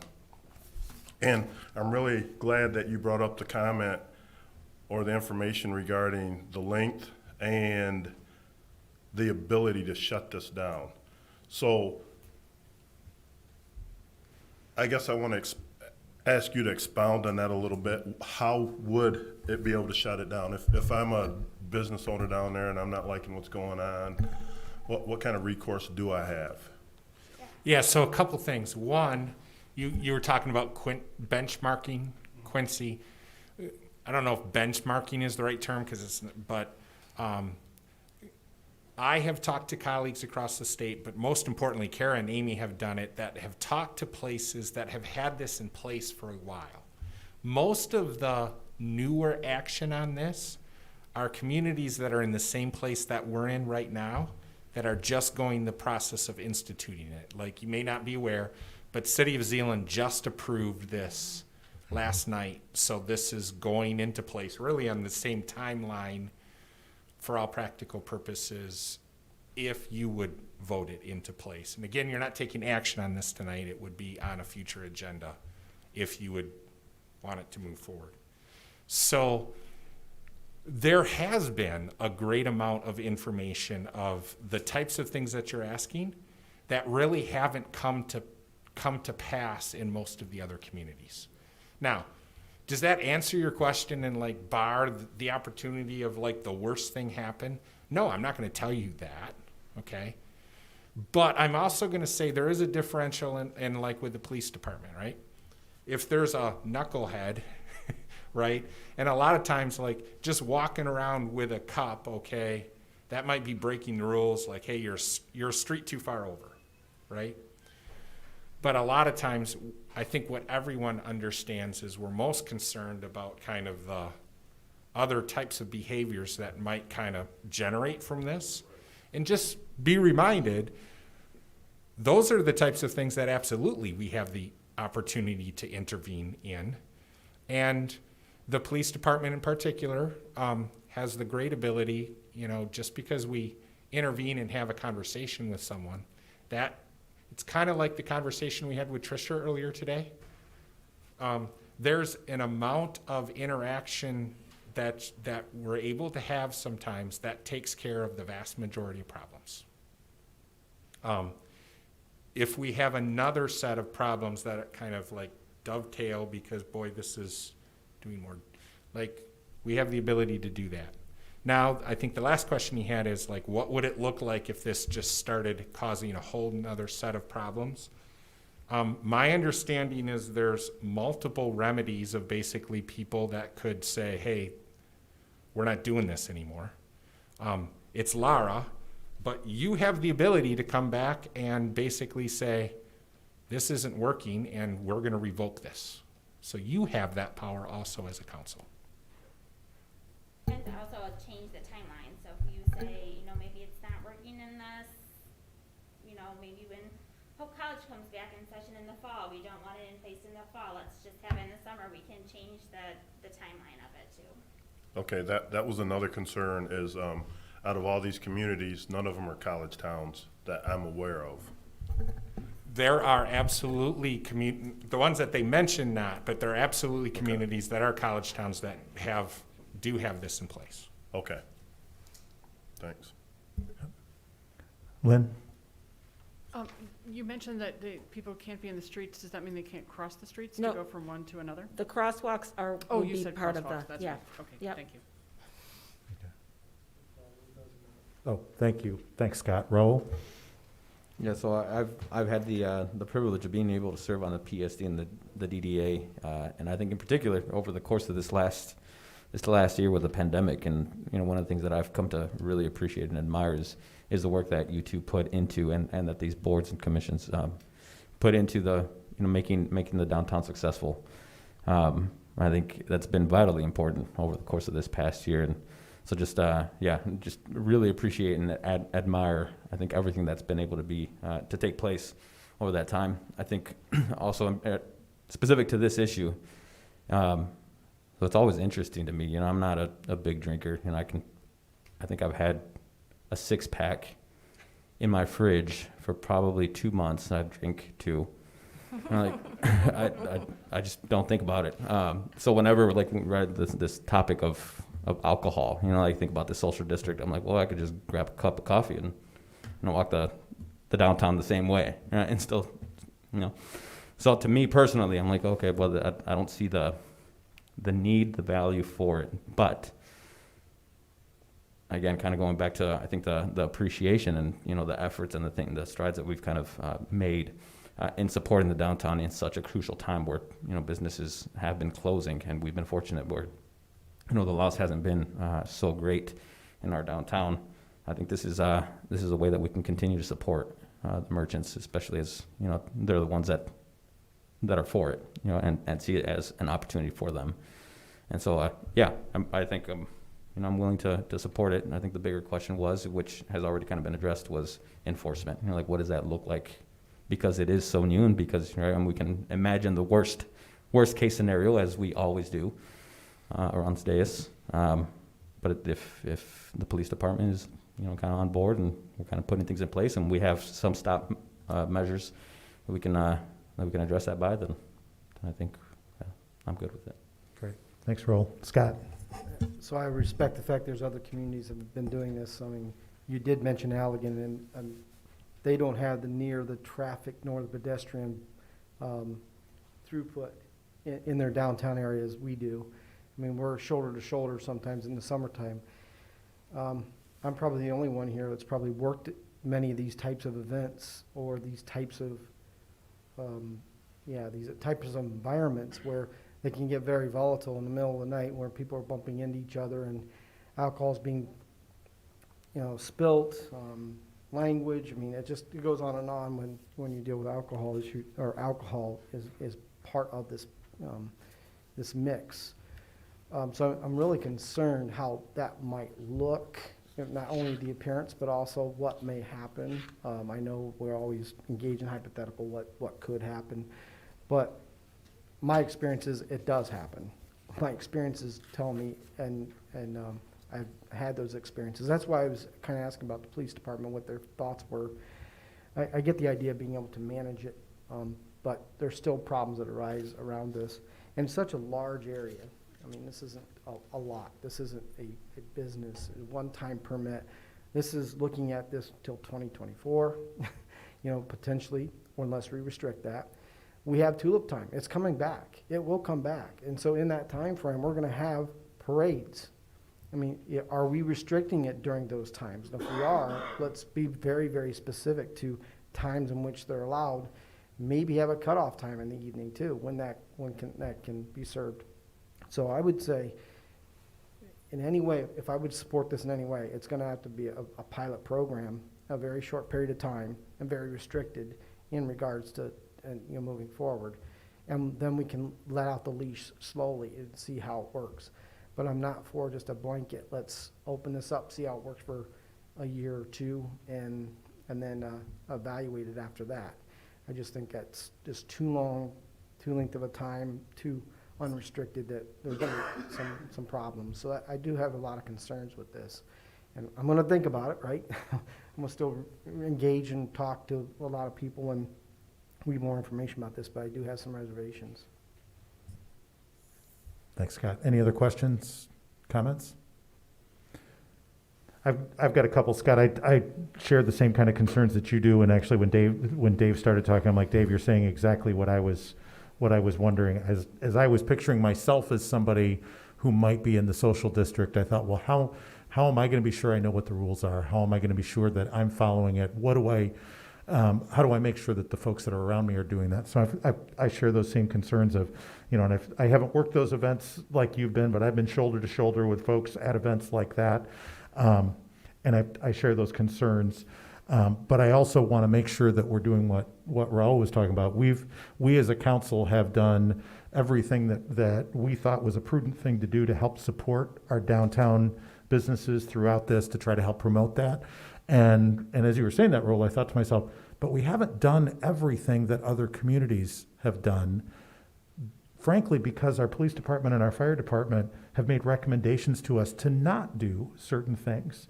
We didn't have little igloos on the street. We didn't have tents on the street that I saw at other communities, because we received advice from our staff folks who said, no, we don't think that that's a good thing to do for this reason or for that reason, or that may be a difficult thing for us to manage, or something for us to do well. And one thing that I have a whole lot of faith and confidence in this community is, our police department, that if the department says to me, we have the ability to be able to do this and manage this, and while we share the same concerns, we think that those are manageable concerns, and we deal with a lot of events like that, that's going to raise my confidence level pretty dramatically. And then the other thing that I have a whole lot of faith and confidence in are, frankly, the two of you and the PSD and the DDA and the folks that are putting this together.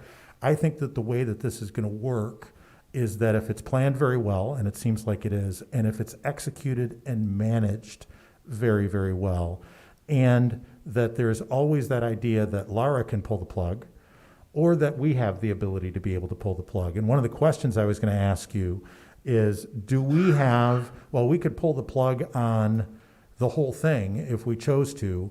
You said we're doing two motions. One, to say we want to create a social district. Two, motions to say these businesses are ones that we would like to have involved. Are we reserving ourselves the authority to pull for a particular business if we choose to?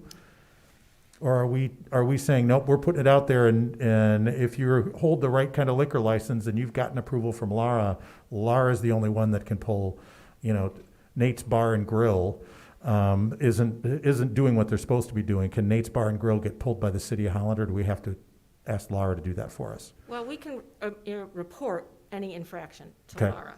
But, and I do want to state that just because we list all the eligible liquor license does not mean every single one of those businesses is going to apply to this. Okay. That's what we've seen in other communities. They'll have maybe 5, 6, 7 will do it. We have, I'm sure, restaurants that are not interested in doing it. Okay. So I think that we just are trying to get, these are the people that could do it. So rather than have them come back all the time and have to get a resolution for that. And the other thing I do want to point out is that other communities have done this as an ordinance, and we've chosen to do it as a resolution. So it'll be easier for us, just like we have a resolution right now to allow the selling on the sidewalks and the allowing the restaurants to go out into the parking spaces. We can change that at any time, I believe. We can say that this is not working, so we're going to put an end date on this resolution. Okay, and there's one other kind of comment, question I want to make. I'm guessing you've talked to the Civic Center about it, even though I guess we're not allowed to cross the street to go over into the Civic Center. But the Civic Center's done something similar during farmers market days, pre-COVID anyway. I don't think they were doing it during COVID, but pre-COVID, you could buy a beverage and walk around up and down through the farmers market while enjoying that beverage, and areas were marked where you couldn't take the cups beyond. And I think we've got some history and some track record, not from other communities, but from this community of something that's not this extensive, but similar in how people responded to that. It is very similar to that. And I think we envision it as very similar to that. People didn't come to the farmer's market and abuse that in any way. But it was kind of, again, another level of hospitality to offer, and that's kind of how we envision that too. And I just want to point out, again, how Amy said that we don't envision that all, 26 businesses that are eligible to be part of the social district will do that. They do have to pay, I think it's a $300 fee to apply. They have to pay for the cups that they're going to have to use. They have to get them, custom printed or printed with their logo. So there are, they do have to be invested in it in order to participate. So we don't anticipate that everyone will be interested in making that investment. So. Okay. And there will be hours associated with this, and those can certainly be tweaked as well. I think right now we say 11 to 11, but and then again, that was just following what other communities have been doing. Okay. So we can certainly change the hours that we have the social district. If you think it should end earlier, we can do that. And I do want to point out that this was nothing that Kara and I just said, hey, this is what other places are doing, we'd like to do this. We didn't approach this until several of our membership, our stakeholders came to us and said, they're doing this here, we'd like to do it here too. So. And I've heard that interest that's out there. I think that I'm feeling some of that same little bit of nervousness that this is something brand new, this is something different, and that it's going to take, planning, education, implementation, and management. And what's great is you guys have a great track record of doing those kinds of things with events downtown, so that really raises my confidence level. And I'm guessing there isn't a question we've asked you already that you haven't been asked at your board levels, or that you guys haven't gone through before, but we all need to have if we're going to be voting on this, we need to have our confidence levels feeling pretty good about it as well, so we can justify it to the public. Okay, yeah, Quincy. When are we looking at voting on this? Going to turn that to Mr. Van Beek. Yeah, ideally, we'd like to bring this to our next meeting, so that would be the first meeting in May. Yeah, with starting this in June, right? Is what I saw. Yeah. Thank you. Yep.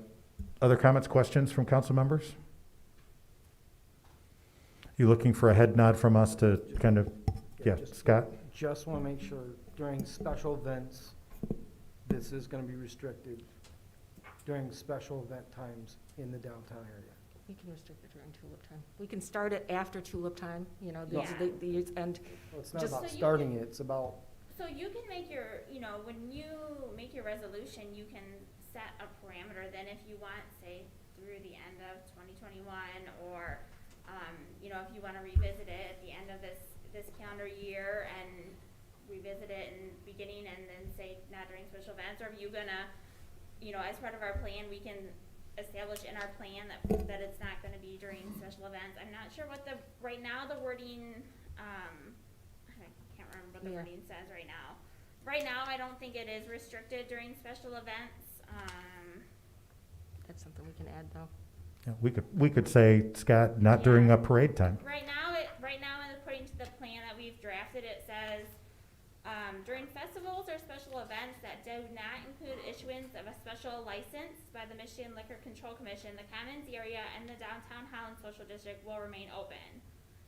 Where a festival or event located in the downtown Holland Social District includes the issuance of a special license by the Michigan Liquor Control Commission, holders of the social district permit in the district shall not sell or serve alcoholic liquor. So that's if someone's having an event, like New Holland used to do their street party where they had a special event liquor license, that liquor license would take precedence over the social district license. But if for an event like Tulip Time, that would be something you'd have to, set as a special resolution or a special amendment. Quincy? So we're talking about events that are happening. Just thinking about street performers on Thursdays. I'm suspecting that will be coming back. How are we looking at that? Right now, we do not know if that will be coming back this summer. It's too early for the health department to give us clearance on that.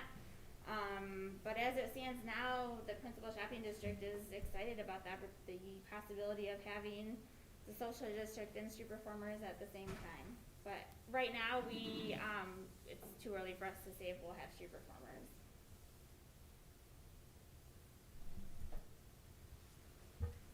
Anyone else?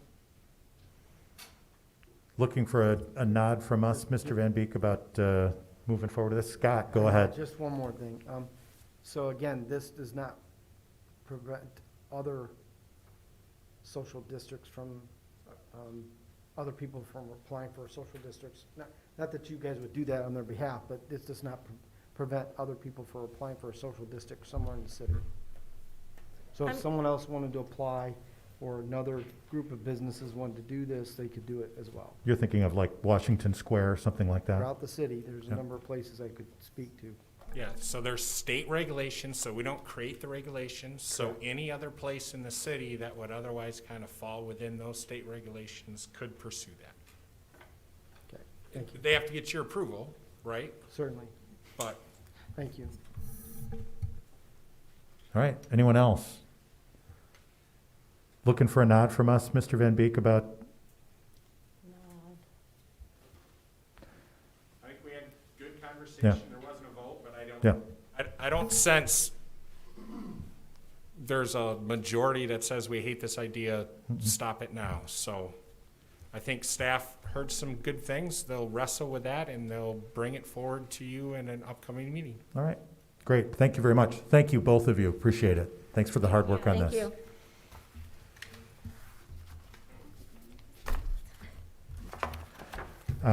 Next item is council discussion on rules of the city council, Rule 3.9, taking position on matters. And Mr. Van Beek, I think in my discussions with you, you're going to toss this back to us, or do you have anything you want to say at the beginning of this? Just real quickly, I'm just setting the table and I'm going to toss it back to you, and this is your thing, but just history, because I think that's helpful.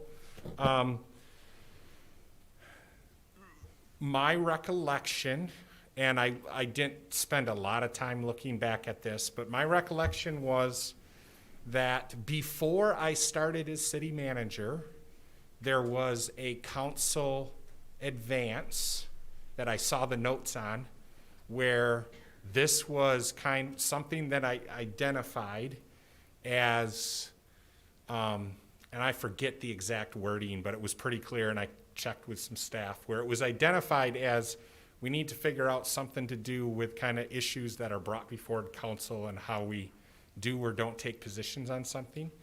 So I think if I got my timing right, that was probably in the 2018 advance, January of 2018. 2019 was the first time that I conducted the strategic planning session, the way that we launched that the first time. And it was in the business plan at that point, identified as one of your things that you wanted to do and talk about. And then the way that works is that became an assignment for me to be like, hey, bring something back to us. And I might get the dates wrong, but I think what happened is then I brought back the language that's on the screen in front of you right now. And I think even though this is the language from December 2, 2020, I think the first time that you all adopted this and put this in your rules of city council was actually the end of 2019, because that came out of your priorities and then was put in the strategic business plan, unanimously adopted by all of you. So I think this then was adopted for the first time end of 2019. And the line that's applicable here, that was new language, is the last line on the screen in front of you. Council will not take positions on matters or requests that do not pertain to or are not within the operational jurisdiction of the city. I'll admit, that was my attempt at following the direction that you all gave me, and I can try to describe what I was intending to mean by that, but it must have hit the mark at least at some point enough because you all adopted it. And with that, I'll answer any questions kind of on timelines, and I came up with that language, I'll admit. But otherwise, this is a conversation you all wanted to have, so I'll turn it back to you. All right. Questions, comments, council members? I'd be interested to know what others around the table remembered about this particular conversation, like how it was, if it differs from what Keith remembers. Or I can tell you what my recollection is. I'm looking around, I'm not seeing anybody jumping forward with this. My recollection of this is that this was a discussion that was had prior to the 2019 election. Because I can recall sitting in the audience upstairs during study sessions, listening to the conversation that council members were having and thinking to myself, they're having discussions and talking about things that may apply to me at some point down the line. I'd better pay pretty close attention to this. And I do recall, at least my recollection is, voting on this in late 2019 after the election in November 2019 and approving this language. I do have a prior memory, even ahead of that was in my mind what may have prompted the discussion of this. I remember hearing a discussion by city council members prior to my time on council about whether or not council was going to take a position or sign on, or the mayor was going to sign on to a letter in regard to a particular state level issue, and hearing a pretty informative discussion between council members about whether that was appropriate to do or not, and dealing directly with this operational jurisdiction piece.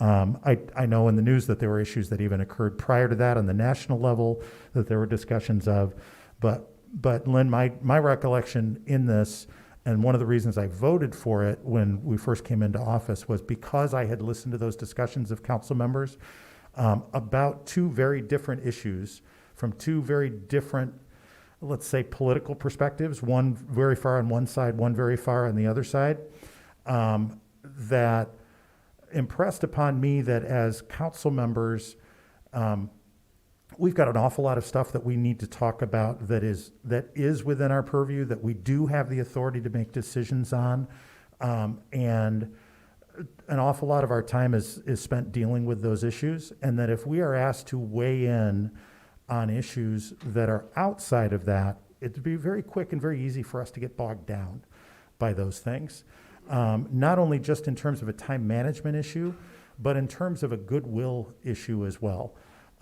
We all like each other, I think, but I think we only have so much patience with each other in regard to issues, and I would like us to try to retain as much goodwill as we possibly can. And frankly, I'm not interested in spending any of the goodwill that I have with the folks on this table, around this table, on issues that are not directly pertinent to things that we have the ability to legislate on.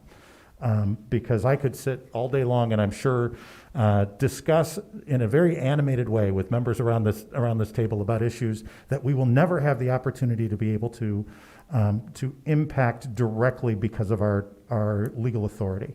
And by doing that, I might somehow damage or reduce the goodwill or good relationship that I have with people around this table. And that's why I like this language. This language does provide us an opportunity to be able to say, thank you very much. I don't have an opinion, as a legislator for the city of Holland, I do not have an official opinion on that particular subject, and I walk away. Dave. I'm trying to recall those particular issues that you referred to. I can tell you what, Yeah. well, it I'm happy to might- tell you what they are if you'd like. It might at some point be helpful, just in terms of context, to name what Sure. those The, are. the first one that I was not privy to the actual conversation, but I heard about it in the, secondhand, third-hand news reports was DACA. And the one that I actually was sitting in the council, and it was upstairs in a study session, was just prior to the vote in Michigan for legalization of marijuana. Oh, I forgot about marijuana. Yeah, yeah. So It'll do that to The you. DACA thing I Teeth. recall, but the other Yeah. one I probably had forgotten. Well, I'll just make a quick observation, or at least at this point. And I think one of the reasons that I do vividly recall taking the stance that we did was a sense that, given the polarity of those issues, or the polarity that they created, if we took a stance as a group, how could we represent well the disparity of opinion on those things? I mean, if we took a stand on one side of an issue, the people who were on the other side would be pissed off by us or upset or disagree at best. And how would that be representative for us as a group in terms of being responsible to our constituency? So I remember that thinking, that rationale. So I'll leave it for now. Go ahead. I'm only going to say this because maybe it'll help kind of flesh out the ideas, and I'm going to specifically use examples in my career before I worked for all of you. So in my 25-plus career in 2 other communities, I'm just going to quickly go through things that those groups at times were asked to take a position on. Every war that the U.S. has been involved with during that period of time, multiple abortion issues. Remember when there were discussions about what the definition of a family was? Marijuana, multiple federal welfare type issues. And I'm probably forgetting some, but if that helps, in my experience in other communities, because I think then it just stays more neutral, those are the types of things that I've seen bodies been approached by and asked, take a vote on this. Quincy. So, one of the big things for me, and I've beat this drum a little bit over the course of time, but I really appreciate your comments on goodwill. There's nothing that can replace that as a body, that we work together, that I won't even say on the same page because there's 9 different opinions and viewpoints and worldviews. But to be able to be cohesive, to be able to understand another individual and work together for a common good, that's priceless.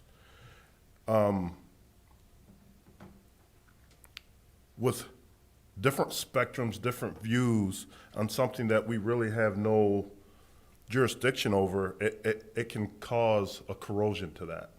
I'm not willing to do that. I'll make that very clear. I am not willing to erode any trust, any goodwill that we have on the board based off of something that my opinion absolutely has no impact on. Then, talking about time. We don't have enough time most of the time. I mean, here we are, we had a regular session and now we're having a study session. Next week, we're having a regular session and another study session. That is because of time.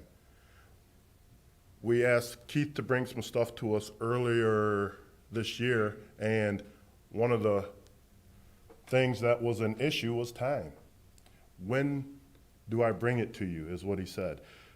And so to weight our group down with things that we can't deal with, really, that we can't touch, I think that would That would not be beneficial to us as a group. And then also, one of the things that we spoke about during that same time frame, what you just brought up, those two situations is, and I've brought this up as well, is we have the opportunity to speak on those matters as individuals. There is nothing stating I can't speak about any of those issues that Keith just brought up regarding other areas that he has worked in, and those items have been brought up. We can speak on those as individuals. There's nothing stopping us from being able to do that. We can do that. But as a group, I think it is very important.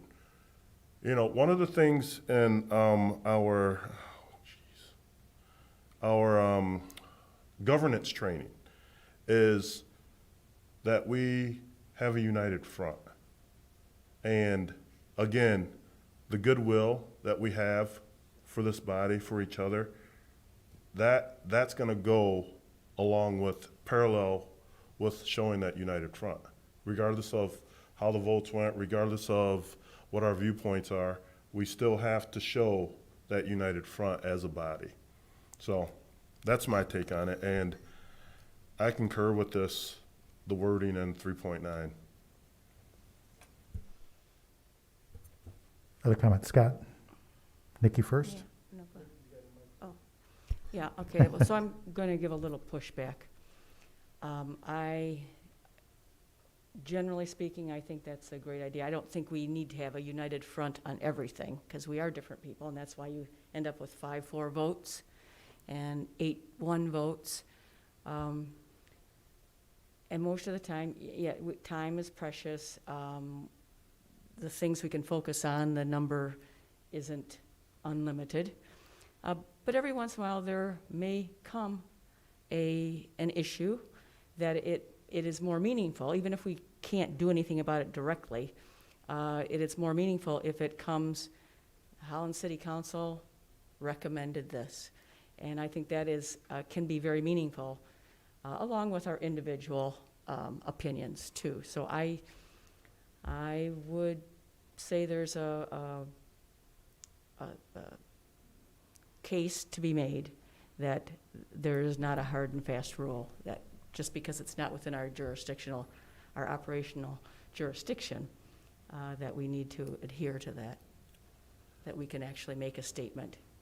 Study it, bring it forward. We don't have to be out at 9 o'clock every session. Scott, did you have something? Because it was you, and then Quincy just beat you to the mark, Mike, and so to be. Yes, but the chair gets to decide. I beat you. So Quincy, and then Mike. So Scott, Quincy, Mike. Well, thank you, Mr. Mayor. And this is a study session. It's supposed to be a little bit keyed down, allow us to have some deliberations and really speak our mind. And hopefully that we'll all do that. Your recollection of what occurred is pretty spot on. I was a new board member at the time, and there was a lot of concern about DACA at the time. And there was a letter written by several people in the public asking us to endorse that particular letter as a whole, as a board. And many of us thought that it was outside our jurisdictional authority to kind of, unilaterally, just make a statement on that, something that we couldn't control. We had a discussion. 3 board members were chosen to have a discussion about what could be drafted or what could be done to accommodate the request. We met, 3 of us board members that are here today yet, and we drafted something. And more like, but when we brought that back, the bigger discussion came up. When does this end? Even if we were to endorse a letter, when does it end? And that would be my question, not so much as to what happened at that point and what we did in coming up with this particular language in our rules of conduct. But the bigger question came up, where does it end? Where does it stop? What is the rules of engagement? What are we going to take on as a board as taking a position as an entire board? What do you feel like would be a topic that you would find unacceptable to speak on? Gun control? Abortion?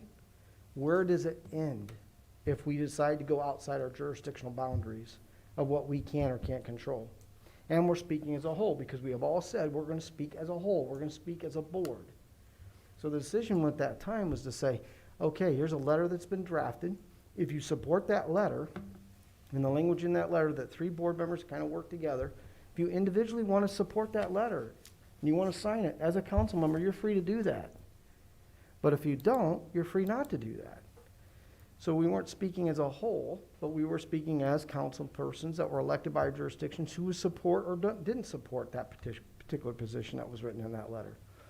So I think we have to really take it really seriously what we're talking about here, ladies and gentlemen, my colleagues, and the public who's watching. What are we willing to bring to this table and have discussions about and endorse it as a whole? Because once we take that vote, it represents all of us. It represents the city of Holland, not just us individually.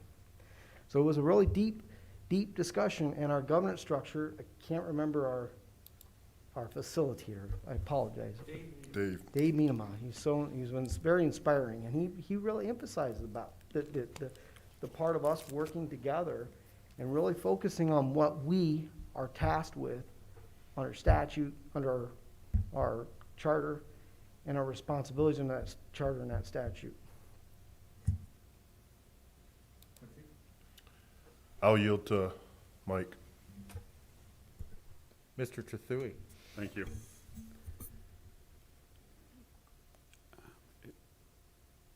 We have to remember that we are a nonpartisan group. That's the biggest thing we have to remember. We don't need the partisan group here. Local governments don't do that. Nikki, you're absolutely correct. People can have passions, but in the way Dave and Scott were talking there reminded me that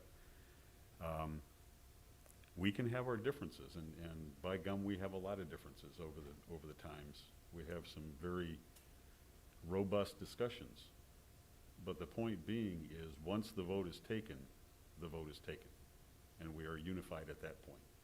Whether we agree, whether we felt that way, I mean, we can even have the 5-4 vote, but once the vote and the majority of council has spoken, we are unified at that point.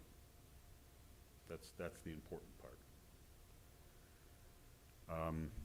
I do remember some real ugly discussions going on, some accusations, people not wanting certain elected leaders to speak for the group without the group saying that that's what was supposed to happen.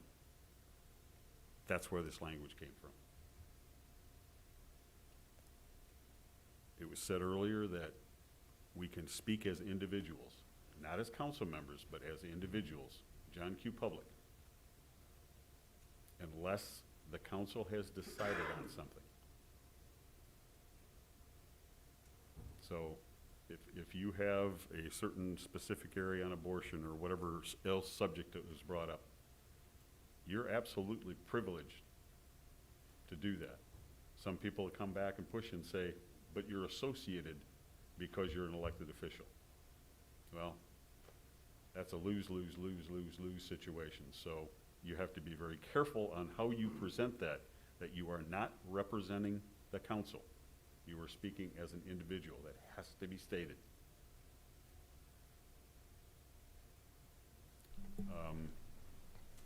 The governance rules actually came from that whole discussion, knowing that we had to go one step further. I think it's, personally, I think it's been great. The cohesiveness that we had before has even been better now, and with you three new, well, you're not so new anymore, but the newbies at the time, I hope you saw some value in that. I know Nathan was around just about a year before he was elected. He saw a lot of transition. Some of us older ones here have seen a lot of transitions. Senior members, or as It's Quincy's fault. Quincy made me laugh. or as Matt said, senior statesman or whatever. But we always have to keep that in mind, and I don't care who we are. First of all, we're nonpartisan, very specifically, and a lot of these subjects are partisan subjects. We had to draw a line someplace. Charged the city manager, the new city manager at that time, right out of the gate. Thanks. With we wanted to see if you could cut the mustard. I think you did well, and obviously everybody at the time did too. I'm sorry, I've spoken too long. I didn't want to have this discussion to begin with, but there was a couple of things that triggered my mind. I just wanted to remind people from whence we came, where we're at, and where we could be. It's good to have Just let's not forget our basics. Are you yielding the remainder of your time to Mr. Byrd? I will do that. Really, all I want to say is thank you in response to the cohesion or the united front after the vote. That's what I wanted to clarify to you, Nikki, so he already did that, so. Lynn?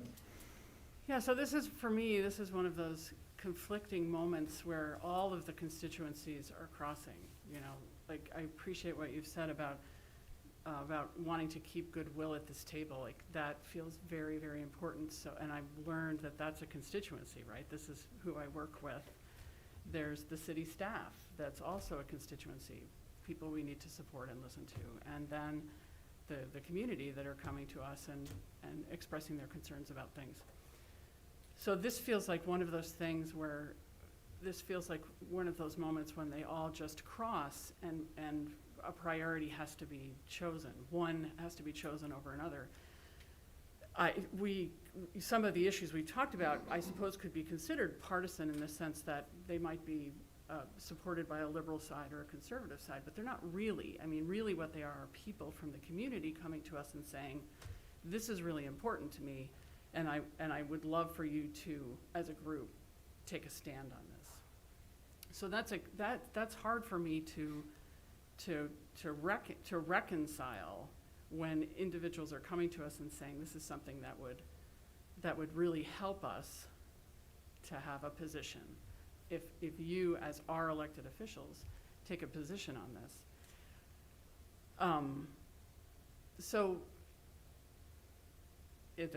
I was thinking about, and of course then the other side of it is, yeah, I get it. Like, somebody's going to come here and ask me to vote on something that I don't agree with, and I'm going to say, no, I don't really support that resolution, but 8 other people at the table are going to say yes, and then I have to, I have to live with that. I would have to live with that, just like I do with every other discussion that we have, whether I agree with it or not.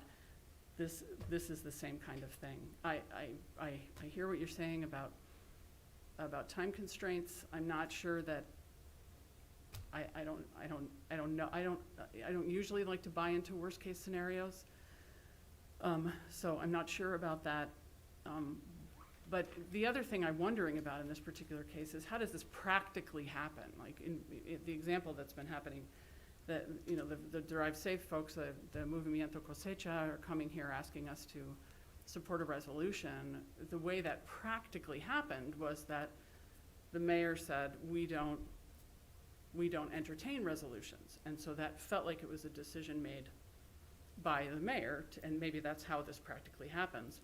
Or is it, if I think something is actually within our operational jurisdiction, as we stick with this language, can I then say, I think this is within our operational jurisdiction? Can we have a conversation about that? Is that a reasonable way to move forward on something like this? If we were to be thinking about if we think about this in a more broader sense. At the risk of being a mayor just answering a question, I think what you just said is yes. I think if, as a council member, there's a spot in the agenda. I should leave this up to the CGO probably, but. Stick your neck out. All right. As there's a spot in the agenda at every single meeting for council members to be able to make a motion or resolution, and I think that there likely will be some opportunities where it's something where somebody might think it's within our operational jurisdiction and someone else might not think that it is. That's not my decision. I don't have any more, my vote doesn't mean any more than anybody else's does around this table. And I think then that it would probably be appropriate in that instance for council to have a discussion as to whether or not the issue is within our operational jurisdiction and potentially have a vote in that regard. That's what my take would be on that. But again, I don't make that final decision. Council gets to make that final decision. Yeah, Scott. So one example that came to us shortly after this, and I'm trying to remember all these timelines, was I believe it was the Farm Preservation Act out of Ottawa County to ask us to adopt that, right? We had a very small chunk of agriculture, which in the master plan was intended to eventually become industrial or commercial in nature, or airport, the airport zone. And it really was a very small chunk. And we looked at it and said, why are they asking for our endorsement? Because it was the power of our city, the power of our city to bear on pressure on other communities, rural communities that maybe didn't like what was in that rural development, or I believe it was called the Farm Preservation Act. And we kind of looked at it and said, really, it's outside our jurisdictional authority, right? And operational, we don't really deal in agriculture in the city. Why are we endorsing something that really is outside that purview? And I think we had that discussion and said, really, it isn't. I mean, people argued that, well, yeah, we had the farmer's market and people bring food to the farmer's market, but the farmer's market is, many of those foods and stuff are grown outside of Holland. They're not grown in Holland. So it was kind of that discussion about, how far do we take this? And we all kind of agreed that this really wasn't within our operational boundaries. And that's what I'm questioning is, give me an example of what you think may be something we're missing here that might not, that may come up that we should have that discussion about, because I tell you, there's some real issues that we don't control, and all we're doing is influencing. And if you're talking about influencing, that's different than endorsing something that we can have control over. Well, I think I am talking about influence and recognizing that elected officials do have a level of influence beyond this table. And I'll just use the Movimiento Cosecha request as an example. Of course, we can issue driver's licenses as a body, but what we can do is say to our state legislators who represent us too, there's a constituency in our community, a large one, that this would benefit. And we would really like it in order to help our residents if you would pass this legislation. So as a group, I think that would be a valuable and a strong statement to make. So that would so it's not. It's a little different than the one you're talking about. It is really addressing influence. And it plays devil's advocate, not Yeah, taking a position, okay, just devil's advocate talking about this discussion. One may argue that they're not citizens, and so they're not entitled to the same privileges that of a citizen. And so one may argue that point. Sure. And that's where we start getting into this debate of who's citizen, who's not, who's entitled, who's not. And that's where we don't have that operational control over that. And that becomes really problematic for the city council. I think that's where we have to really think through what is within our operational purview. Well, except that anybody who lives in Holland is represented by us. And so we're not, in fact, what we're doing is we're saying, please help people follow the law. So I think now we're debating that particular issue, and that wasn't really my point, but yeah. What I'm really trying to express is the idea that people who live here are coming and asking us for their support, and we're saying no, flat out. When we have an opportunity, some of us at the table could say, well, I think this is perhaps within our operational jurisdiction. Can we have a conversation about that? So. Go ahead, Quincy, and then Raul. I guess my pushback, sorry. I guess my pushback, Lynn, is that in this, we still have the opportunity to do that. Yeah, But we have the opportunity to do that as individuals. different kind of influence. We still have the opportunity to do it, though. And using our titles, but stating that this is my opinion, or this is my view, and this is my support. But we still Oh, have really? the Is opportunity. that true? Like, we can use our title? Yeah, I didn't. I'm almost positive that was something that we stated that we could do. I try very hard not to do that. Nathan Box has a lot of opinions about a lot of things. Understood. Yeah, the mayor, when I'm speaking as the mayor, I do my very best to do one of two things.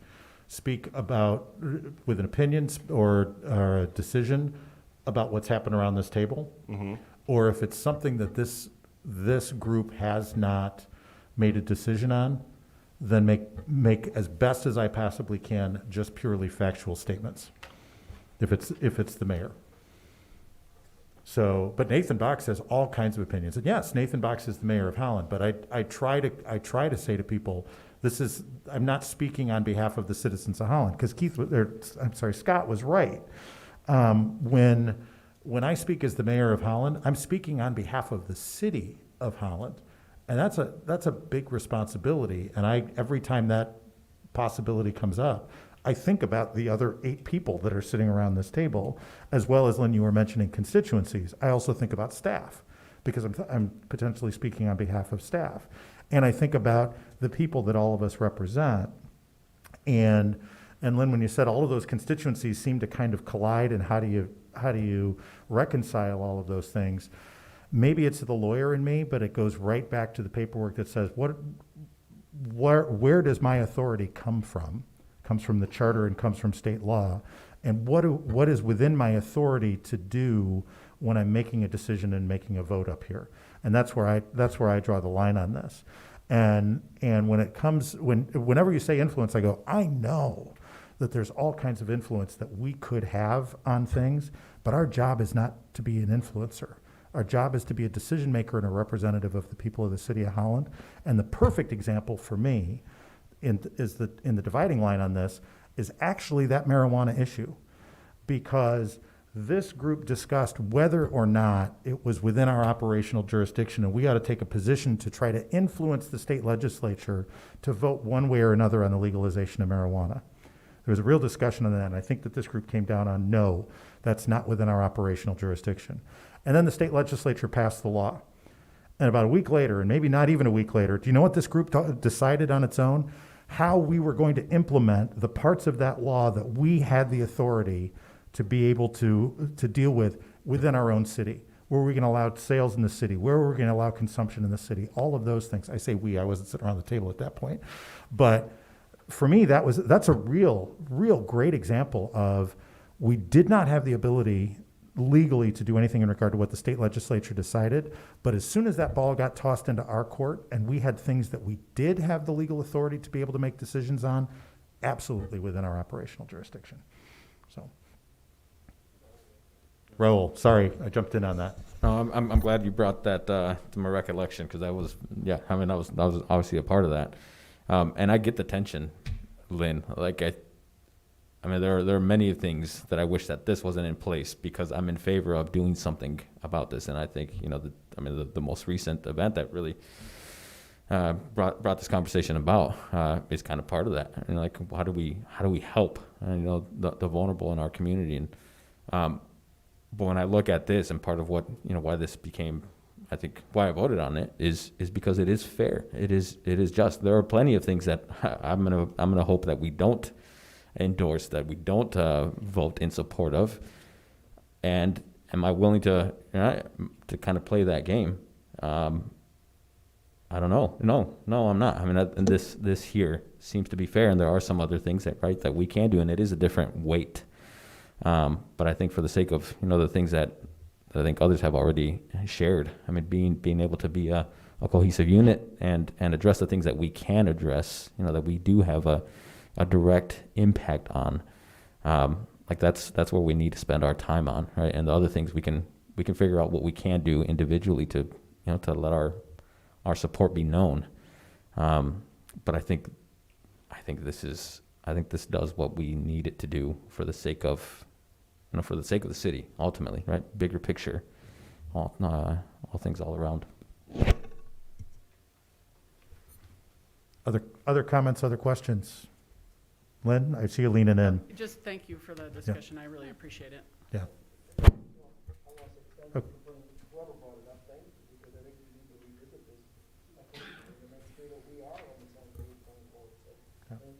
Yeah, agree. Yeah. Good discussion. Jay had a comment there to make too. You mentioned, Raul, you just mentioned in the city, or think bigger, think regionally, I think you said, something like that. What was the last comment you made? It was really good. I want to compliment on it. It was really good, and I don't remember it. It was good. You know, going back to when Ottawa County came to us and asked for, what are we, the second largest city in the county, to sign a resolution in support of preserving farmland in Ottawa County. Ottawa County being the second largest agricultural producer in the state of Michigan. Putting our regional hat on with the farmers market we have and all the farmers that live in Overijssel, Hamilton, Hudsonville, Allegan, who all come to Holland to shop and go do things.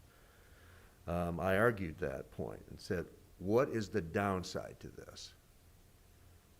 Why in the world would the second largest city in the Ottawa County not support the county's attempt to preserve farmland because it's struggling? And if we continue to plow over the farmland we have in Ottawa County, we're going to build more homes, sprawl out more, lose a huge chunk of the state's our county's biggest economy. And somehow we came to the conclusion, well, we don't have much control over that. We don't want to take a stand on it. Okay. Now let's talk about the most recent one. Diversity, equity, and inclusion is supposedly one of our biggest initiatives. Regionalism continues to be one of our biggest initiatives. Those people, we have 1/3 of this community is not white. And I would encourage us all to read the letter that Sarah Yorvan Osterhout read at the podium and got cut off because she ran out of time with a room full of people here asking us to sign a resolution to encourage the state to provide immigrants who are not necessarily citizens the ability to get a driver's license.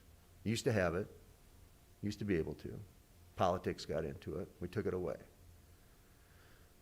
Corporations are behind that initiative. Companies are behind it. The farmers are behind it. These people. Many of the citizens who live in the city of Holland live in fear to drive to work because they want to support their families. Now, is that a political statement? Is that a right or is that a left? Grand Rapids signed it. Traverse City signed it. Regionally, from the state's perspective, what is the downside to that? What is the downside to that? Now, if you got a hang up because you think those people are illegal and don't deserve to be here, I can't argue that one. I never will. And nor would I ever care to keep friendships over not being able to argue those things. I love this thing about how we all have to get along, but I would much rather do the right thing than worry about hurting people's feelings up here. And it's getting harder and harder and harder not to.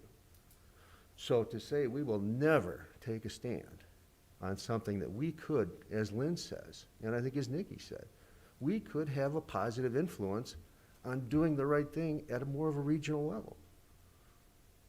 Now, how are we going to do that if we don't have conversations around it? I've been thinking about this. What if we just voted? We vote on everything. Vote on it. You got 5 people who say we should pass that resolution. Have a discussion. Let the public hear us talk like this more often. Let them hear our opinions on this type of subject. And then let's have elections and drive this city toward a future that I think represents what people want us to do. Because we have a hell of a time trying to have conversations in public so that citizens can hear us and talk about these kinds of things. What's your position on that? I'll say it again. Diversity, equity, and inclusion is our single biggest, one of our biggest priorities. And we had a room full, people chanting at us. And what did we do? We got up and walked out. We made a statement. We made a hell of a lot more of a statement that way than signing a resolution about whether or not we think they should be able to drive to their work to do jobs that many of us don't want to do. So I would like to think that there's an opportunity here to say, when those resolutions come, let's talk about it. Because if we just say, well, if it doesn't affect Holland, it doesn't affect anything, well, there's a real regional approach and thinking that'll get us to the future. Some of these things are going to be regional in nature. Those two examples we have, probably all of them are. I wasn't keen on the marijuana thing. I think that was an easier one. But these last two, and I would throw in the DACA. Holland Public Schools counselors, we're having a tremendous time with families who live in this community, who are paying taxes, who are being represented by me and others. Had a heck of a time with the chaos that was causing. And we don't even want to talk about it. And whoa, so get our hands into that. Well, I didn't sign up for that kind of leadership, I'm sorry. So I would encourage us to say, when these things come, talk about them. The community's growing, things are changing. Nothing's going to be as easy as it used to be. This job is not as easy as it was, speaking for somebody who's been here longer than most. And I don't know if it's because of the politics, if it's the conservative versus liberal, or the right or the left, or you can say all day long, we're nonpartisan. Well, that's, you can say that. But this is the discussion we're having right now. So I would like to think there's a way to be a bit more review or open-minded about some things and have a discussion about why you may not want to just say carte blanche. No, we don't do that. I think you're cutting off our legs to provide some real leadership for this community and the region and in the years ahead. So, thanks a lot. Scott? Yeah, I appreciate that, Jay. When you say partisanship only comes to play when political ideology becomes a discussion or topic. And what you're speaking of is a lot of political ideology that's on both sides of the aisle right now that's very hot topics, things that we still don't control. We may influence, but we can influence individually. I would say, just as a hot topic that's been around for 60 plus years, is pro-life, pro-choice. And some would say there are people that are impacted by a pro-life or pro-choice issue. And so we should take that discussion up. And what you're saying is, before we even make a decision at all, we should have a big, robust debate about pro-life or pro-choice. That's one example. I say the Second Amendment's another one. Whether we want to be a sanctuary city or not for Second Amendment. I mean, we can go on and on and on with the political partisanship that's going on in this country in front of us today and have that discussion all day long. And it's going to do exactly what we've been talking about. It's not going to make us partisan anymore. It's going to make us and divide us. And that's not what this is about. We don't have the jurisdictional authority to change any of those. We might be able to influence it, and we can do that individually ourselves. But once we start speaking as a council, we're taking a role or position as not only the city council, we're taking a position of the city of Holland. And 34,000 constituents out there. And 4 or 5 of us can make that decision for 34,000 people what we feel about a partisan issue. So I think we better be very careful, very cautious how we pursue this, if that's what you want to do. Because there can be a lot of topics come before us, as Keith has already alluded to, some that he's been up against, some that I've been up against as a township board member in the past, and as a school board member in the past. I've had to deal with some very difficult discussions, and we better use some. If you want to have that deliberation, I would say it could be very complex in our discussion. and it could be very divisive. But I will say, this language, this last sentence that we've done, is exactly what Mr. Garcia has said. It is fair. It keeps those topics off the table for each and every one of us. Not that we're evading that. We can still speak to the issues if we want. We've just said that multiple times. But it keeps us in line with what we're supposed to do. And I don't care about timeline. I've been here till 2:30 in the morning, many of us, right? Taking a very critical vote, right, on something that impacts our day-to-day operations here. So I think we need to be very careful where we go with this in the future, but I yield my time back to you. Thank you, Mr. Corbin. Mr. Trethewey, otherwise I've got some comments.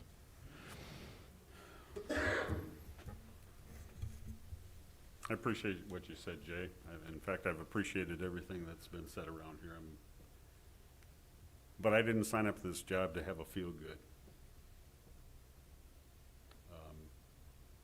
There's a lot of tough decisions that come before us, and as leaders, those are the decisions that we have to make. I've said this to just about everybody on this board. We're not going to please everybody. And if you think you're going to, you're in the wrong job. You have to take some stands on things.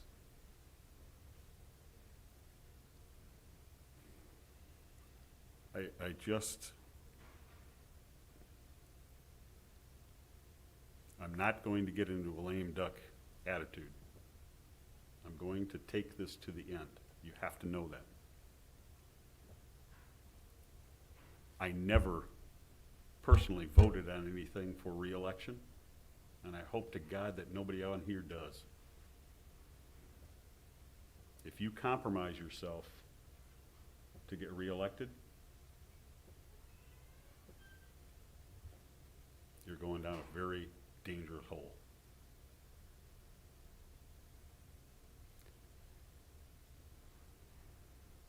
This city and our responsibility to it, we have a lot of responsibility to it. We have to remember that.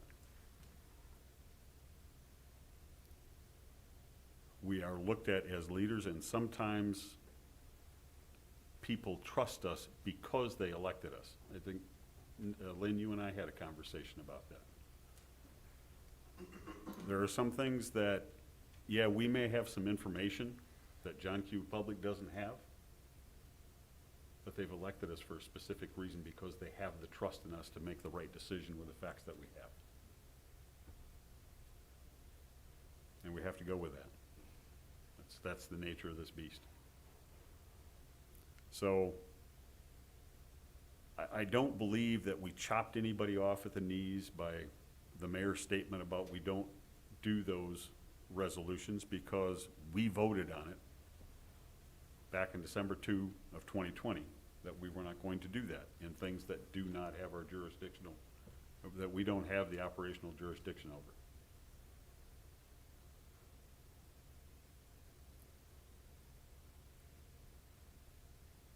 You do have the right to bring it up and have a discussion.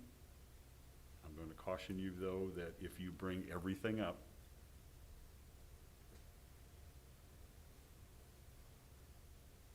just because there's a feel-good situation there, you're going to be spending an awful lot of time trying to make everybody feel good instead of running the city like we should be.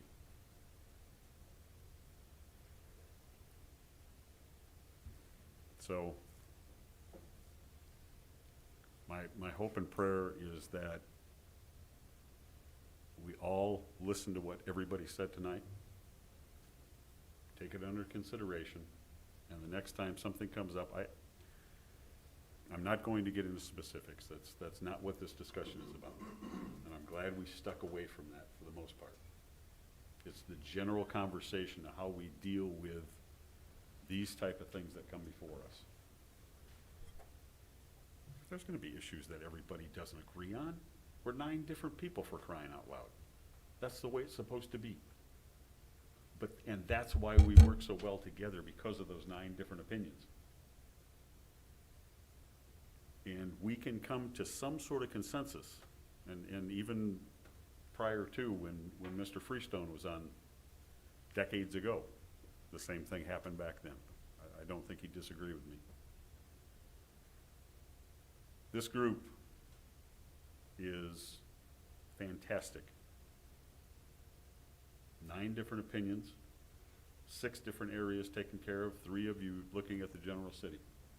But I guarantee, even though we're ward people, there's not one of us that doesn't look at the whole city. And that's the way it should be. So just go back to the basics. Remember why you got into this to begin with. As the mayor said earlier, we all love this city. We don't do it for the pay. We don't do it for the yelling at that we get sometimes. We definitely don't do it for the praise, although it's nice. So just, let's think about getting back to the basics. Think about what's written here, and think about why you ran for office to begin with. Raul.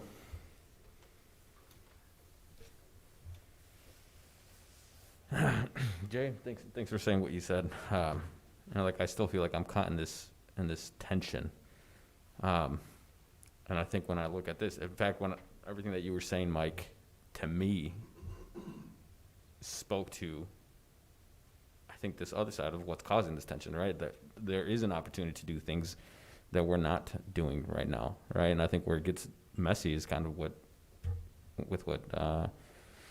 Councilman Corbin has been saying about, like, where does it end, right? So, like, that's going to be the thing, right? We can open it up, but where's this going to take us? Like, doing what we do now, what we handle now, what kind of world does this open up for whatever to come our way, right? That now we have to deal with that really we can't do anything about, right? It's not, something, it's not our operational jurisdiction. We can influence, right? But then we also have the business that we need to take care of, and that actually impacts, like, the day-to-day things. I mean, the other stuff does too, right? And especially when we're thinking about the particular issue at hand that we're discussing. But when it, the idea of, like, the practical way that we then support, or what does this process look like? I feel like if we were to go the route, well, I have a sense that, this particular issue is under our operational jurisdiction. We head that direction. Well, then we're just picking and choosing again, like, right? We have this policy, but now it's to our discretion once again to decide, does this fit or does it not, right? And so we're kind of, it's an opportunity to be selective.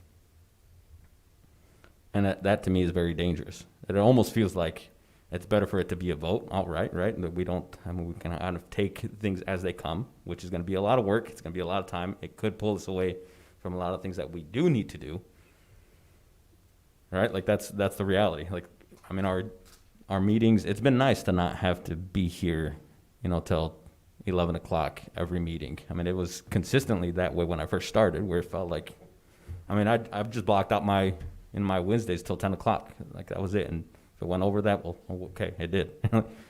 And I was kind of ready for that. It's been nice to not have that, when we can kind of anticipate what's on the agenda.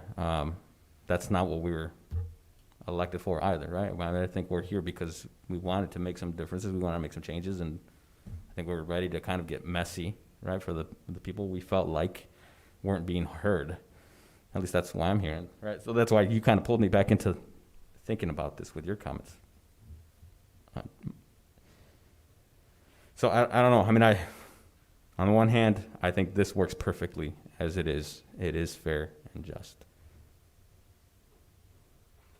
Otherwise, if we want to actually address some of these things, I think it has to be without this. Like, just get rid of it. And we take them as they come, and we do the vote thing, right? And take a stance. And it's always majority rules, and then we make that decision as a council, right? And that's kind of the voice of council.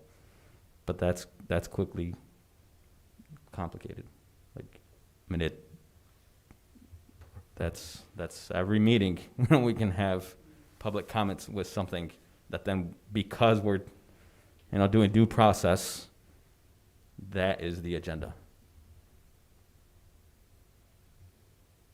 So I think that's the reality that I'm foreseeing. Like, those are kind of the two options. And yeah, and I don't know where I'm at necessarily right now. Other than this is easier. I know exactly where I am, Quincy. Personally, I have very passionate opinions. Raul, God, I'm so sorry. It's way past my bedtime. My wife woke me up at 3:30 this morning. It's way past my bedtime. Raul, I have passionate opinions about a lot of things, but a lot of the things that I have passionate opinions about, I leave at the door, because I swore an oath to this community, to the people of this community, to do the business of this community. And while I appreciate everything that's been said around this table, in my mind, the question is not whether it affects the people of Holland or it affects some group of the people of Holland. Because I can tell you right now, there's a road construction project that's taking place on I-75 that affects some of the people of Holland. And that may sound like a crazy example to use in this, but that's where we're headed if we open this up. The Interstate Commerce Clause allows the federal government to poke its nose into anything that happens between two states. Well, guess what? Any good lawyer can figure out some way that anything affects what happens between two states. And I can figure out a way to make any decision, anything that's going on in the world, affect some of the people of Holland. And I did not sign up to this job. I did not swear an oath to the people of the city of Holland, Michigan, to deal with every issue that comes through the door. I swore an oath to deal with the issues that are within the operational jurisdiction of the city of Holland, that I have the power to be able to make decisions on under the state law the law of the state of Michigan and the charter of the city of Holland. And to go beyond that, I might as well walk out the door, because I'm going to be spending all of my time dealing with whatever walks through the door on that day. And it doesn't mean I don't have passionate opinions about all of those things. I do. But at some point, you got to make a decision of where are we going to spend our time, where are we going to spend our attention, and we've sworn an oath to that. And these are great discussions to have. I love having these discussions. Please, let's have coffee and have these discussions. I'll talk about all of these things, and I'm happy to tell you how I stand on all of these things. But when it comes to what we talk about while we're on this thing, my opinion, Nathan Box, is that it's pretty clear to me what we ought to be doing and what we ought not be doing. That doesn't mean we can't have opinions. That doesn't mean we as individuals can't make statements. But as a body, we got to stick to what the law allows us to do. Len? Well, I am envious of your clarity, because I do not have the same clarity, and I'm a little concerned that there might be some perception that this is a vanity project of some sort. That these kind, well, I'm hearing you say, Mike, it's a feel-good thing. Yeah, that's not really how I'm looking at it. Like, if issues come to me, like the ones that we're talking about, part of the problem is that I'm finding that conflict, that this is an issue that I feel like we should support, and yet there's this rule of council that we have. So I'm living in a gray area. Like, and Raul, you've really been quite eloquent in describing your feelings too. So I just want to say that it's not as clear for me either. I apologize, Len. There was no intent to make it be as you felt it. My intent is that there's going to be, because of outside pressures, and we have to appease, we're just going to do that. Not in all cases. Not everybody does that, but the potential is there. We see it all the time. I know you're very passionate about this. There was no intent for malice, nothing of that sort. It's just what I see some of these things and how some people react to it is it's the issue du jour, and I'm going to go along with it. Well, that's not anybody here. I would hope not. I would definitely hope not. But the reality is there that in some cases that could be. It's a reality to me. I just wanted to bring that to the forefront. So if I offended you, I do apologize. There was absolutely nothing there to do that. Thank you. I just felt like it was important to clarify that on my side, yeah. Is there not, so I get the operational jurisdiction, is there not an opening, if one was so inclined as a council member, which I would hope it would, that says 3.15, any member of council has the opportunity to present a motion or recommendations for discussion. So let's say I came in, I said, you know what, I move that we send a resolution to Lansing. When this is not, when we've all agreed on operational jurisdiction, that none of us should do that. First of all, it just doesn't sound, it sounds like a huge shock. But isn't that a contradiction? Isn't that possible there? Do you want to handle that as parliamentarian, or do you want me to? It's, yeah, my initial response to that would be, I would hope that a member of council that, if this rule is in place, if the 3.9 is in place, I would hope that a member of council, if they knew that an issue was outside of the operational jurisdiction, that they wouldn't make that kind of a motion, that they might in a communication say, as I did tonight, hey, I think it'd be great if people would do X, Y, or Z, like I did with Tulip Time. Tulip Time is outside of our operational jurisdiction, yet I brought it up as in the meeting, but I didn't ask council to make take formal action on it, one way or the other.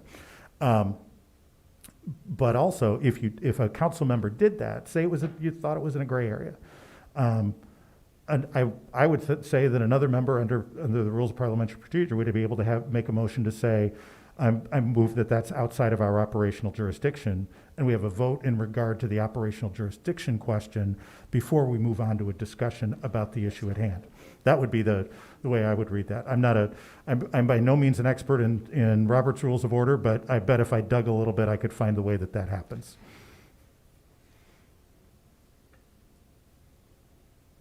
Other comments from council members?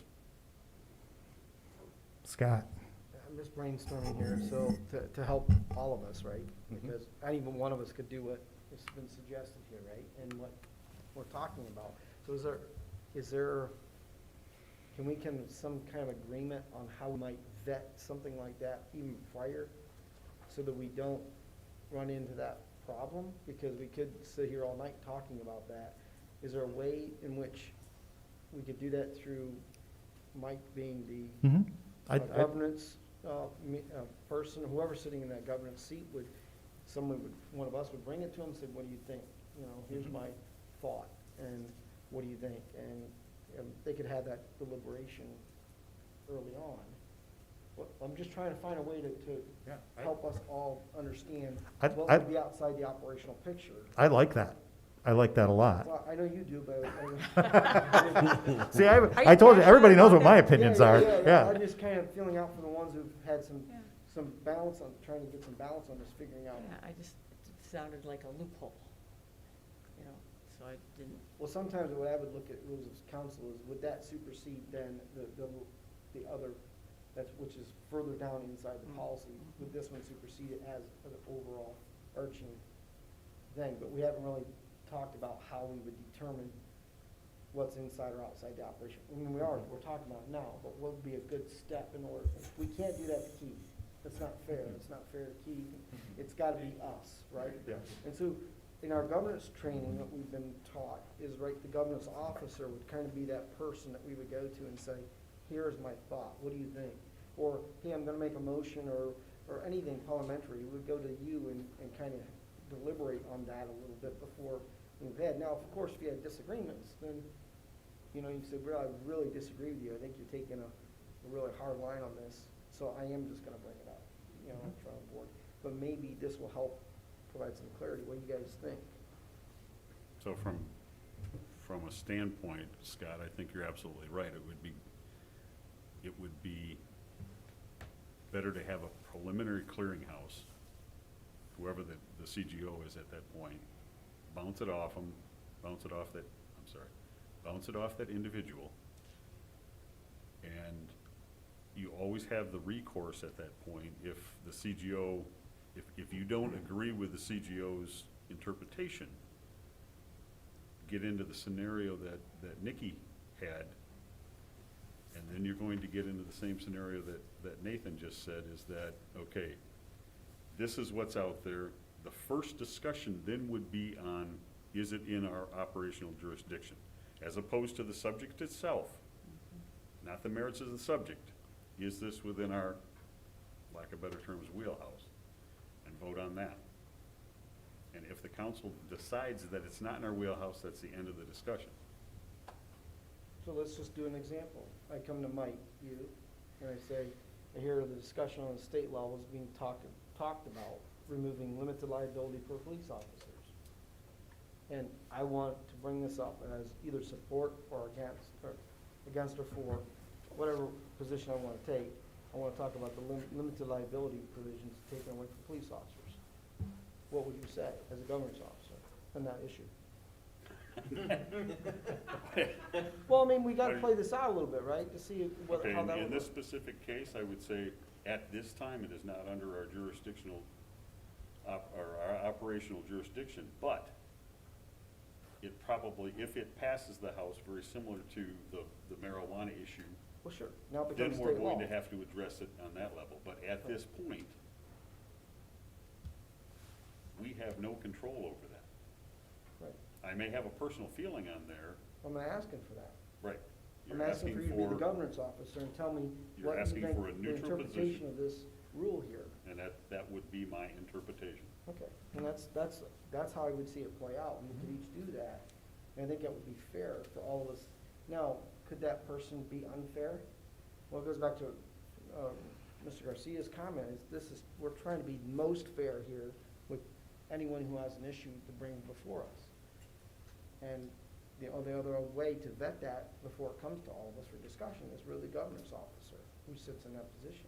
And if you disagree with it, I guess you can appeal to the rest of the board and say, I really disagree with his position on this. I'd like to appeal it in a motion to appeal his decision on that.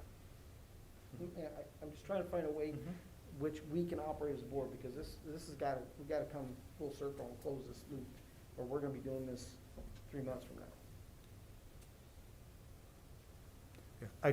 I think you've laid the process out pretty clearly, Scott, which is, you talk to the CGO first, and if you agree with the CGO one way or the other, then you're great.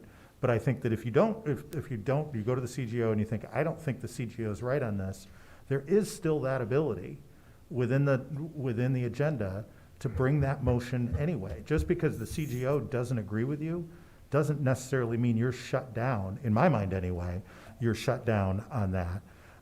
But then be prepared for, if Mike's the CGO, be prepared for the CGO to challenge it on operational jurisdiction grounds, and the vote then being on operational jurisdiction grounds before the merits of the question are discussed. That's the way I would see it playing out. Mr. Van Beek from the audience.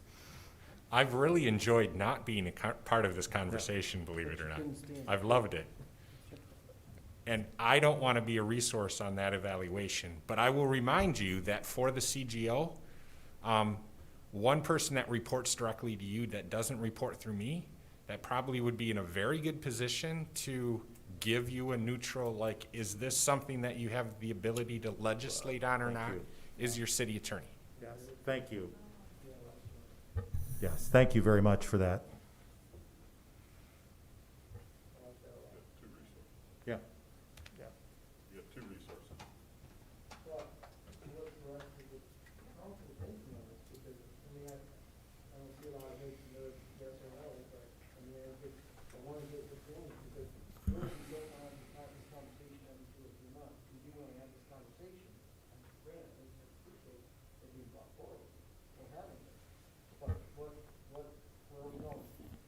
So I think it was really, my reason for bringing it up was because I wanted to understand where it came from and what problem it was solving. And I think that's been clear. I mean, we might have some disagreement about whether there was a problem to begin with, but I understand that. And the other question I had was, how does it practically operate? Like, how do we do it? So as you kind of summarized it, I think that's helpful to me, that there's still, there may be, for lack of a better word, loophole, which is I think what Nikki was using, an opportunity, there's always an opportunity for us to bring something up, and I like the idea of being able to communicate with the CGO and the city attorney, because that just, it goes along our rule of no surprises, our unwritten rule of no surprises, right, where I feel like, so that's, I mean, at this point, that's satisfactory to me. I might have different thoughts, because I'm one of, Dave Meadema talked about those of us who were, he didn't want us to say slow thinkers, but, you know, whatever it was. Thoughtful. He sort of did. He Yeah. sort of did. Slow processors, Yeah. whatever. So that's me. Then. Yeah, and you may have to have this discussion in November after the new people are elected, so, you know, it's just an ongoing. Yeah, I like the idea of connecting with both the CGO and Ron kind of together, right? I mean, it would kind of be, I don't know if just a written communication or email to check in, but I think both of those together to have kind of the third set of eyes. Well, these are the kind of discussions that generate trust over time. Yes. That's what you want. Yep. I'd like to hear your opinions, I really would, on the part.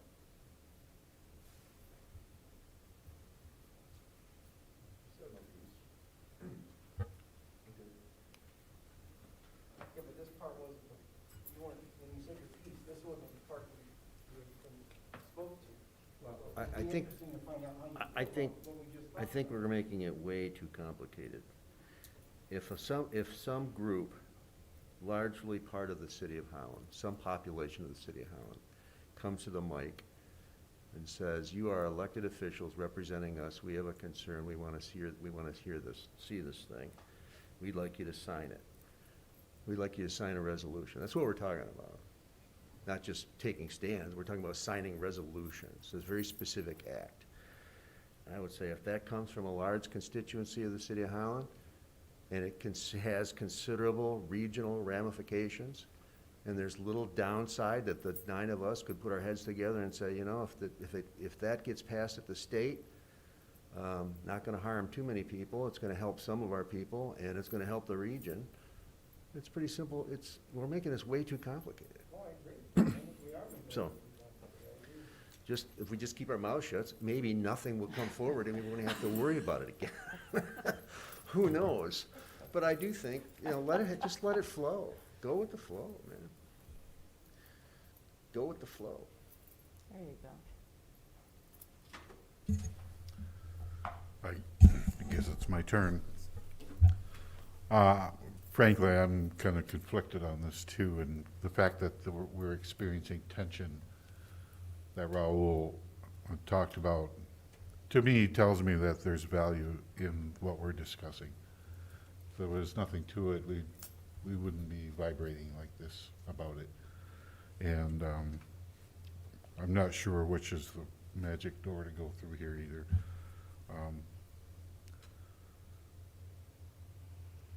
And I don't want to talk to all that stuff that I've been thinking about for the last hour.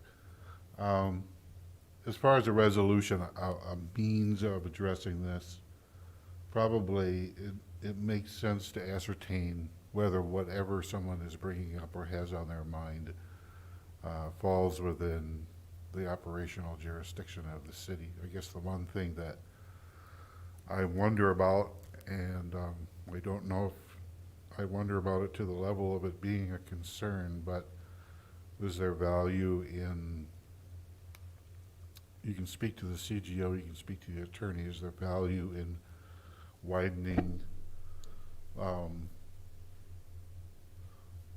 the number of people, widening to the discussion at the initial point? In other words, letting everyone know.